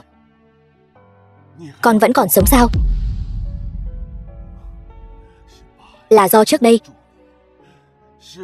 bố có lỗi với con. Bố đang nói gì vậy? Minh Thành, con phải đề phòng em gái con. Nó muốn lấy mạng con. Con phải đề phòng cả chú hai của con nữa. Nó là một tên vong ân bội nghĩa. Lẽ nào ba cũng có cùng một giấc mơ giống như con? Con, trước đây là ba sai. Sau này ba sẽ bù đắp cho con gấp bội. Ba yên tâm đi. Không ai có thể làm tổn thương con được đâu.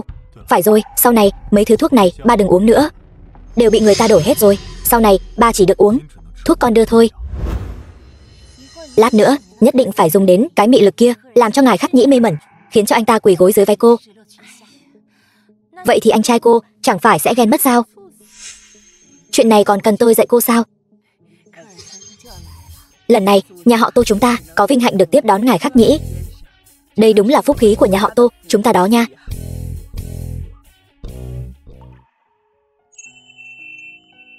Tiểu Vũ. Tiểu Vũ, nhẫn của em. Thì ra giấc mơ kia là đã từng tồn tại thật sự. Tiểu Vũ, độc của em đã giải rồi. Tốt quá rồi. Độc gì cơ? Giang thiếu gia, sao anh lại ôm chị tôi vậy? Anh yêu. Anh làm gì thế? Ngài Khắc Nhĩ đến rồi.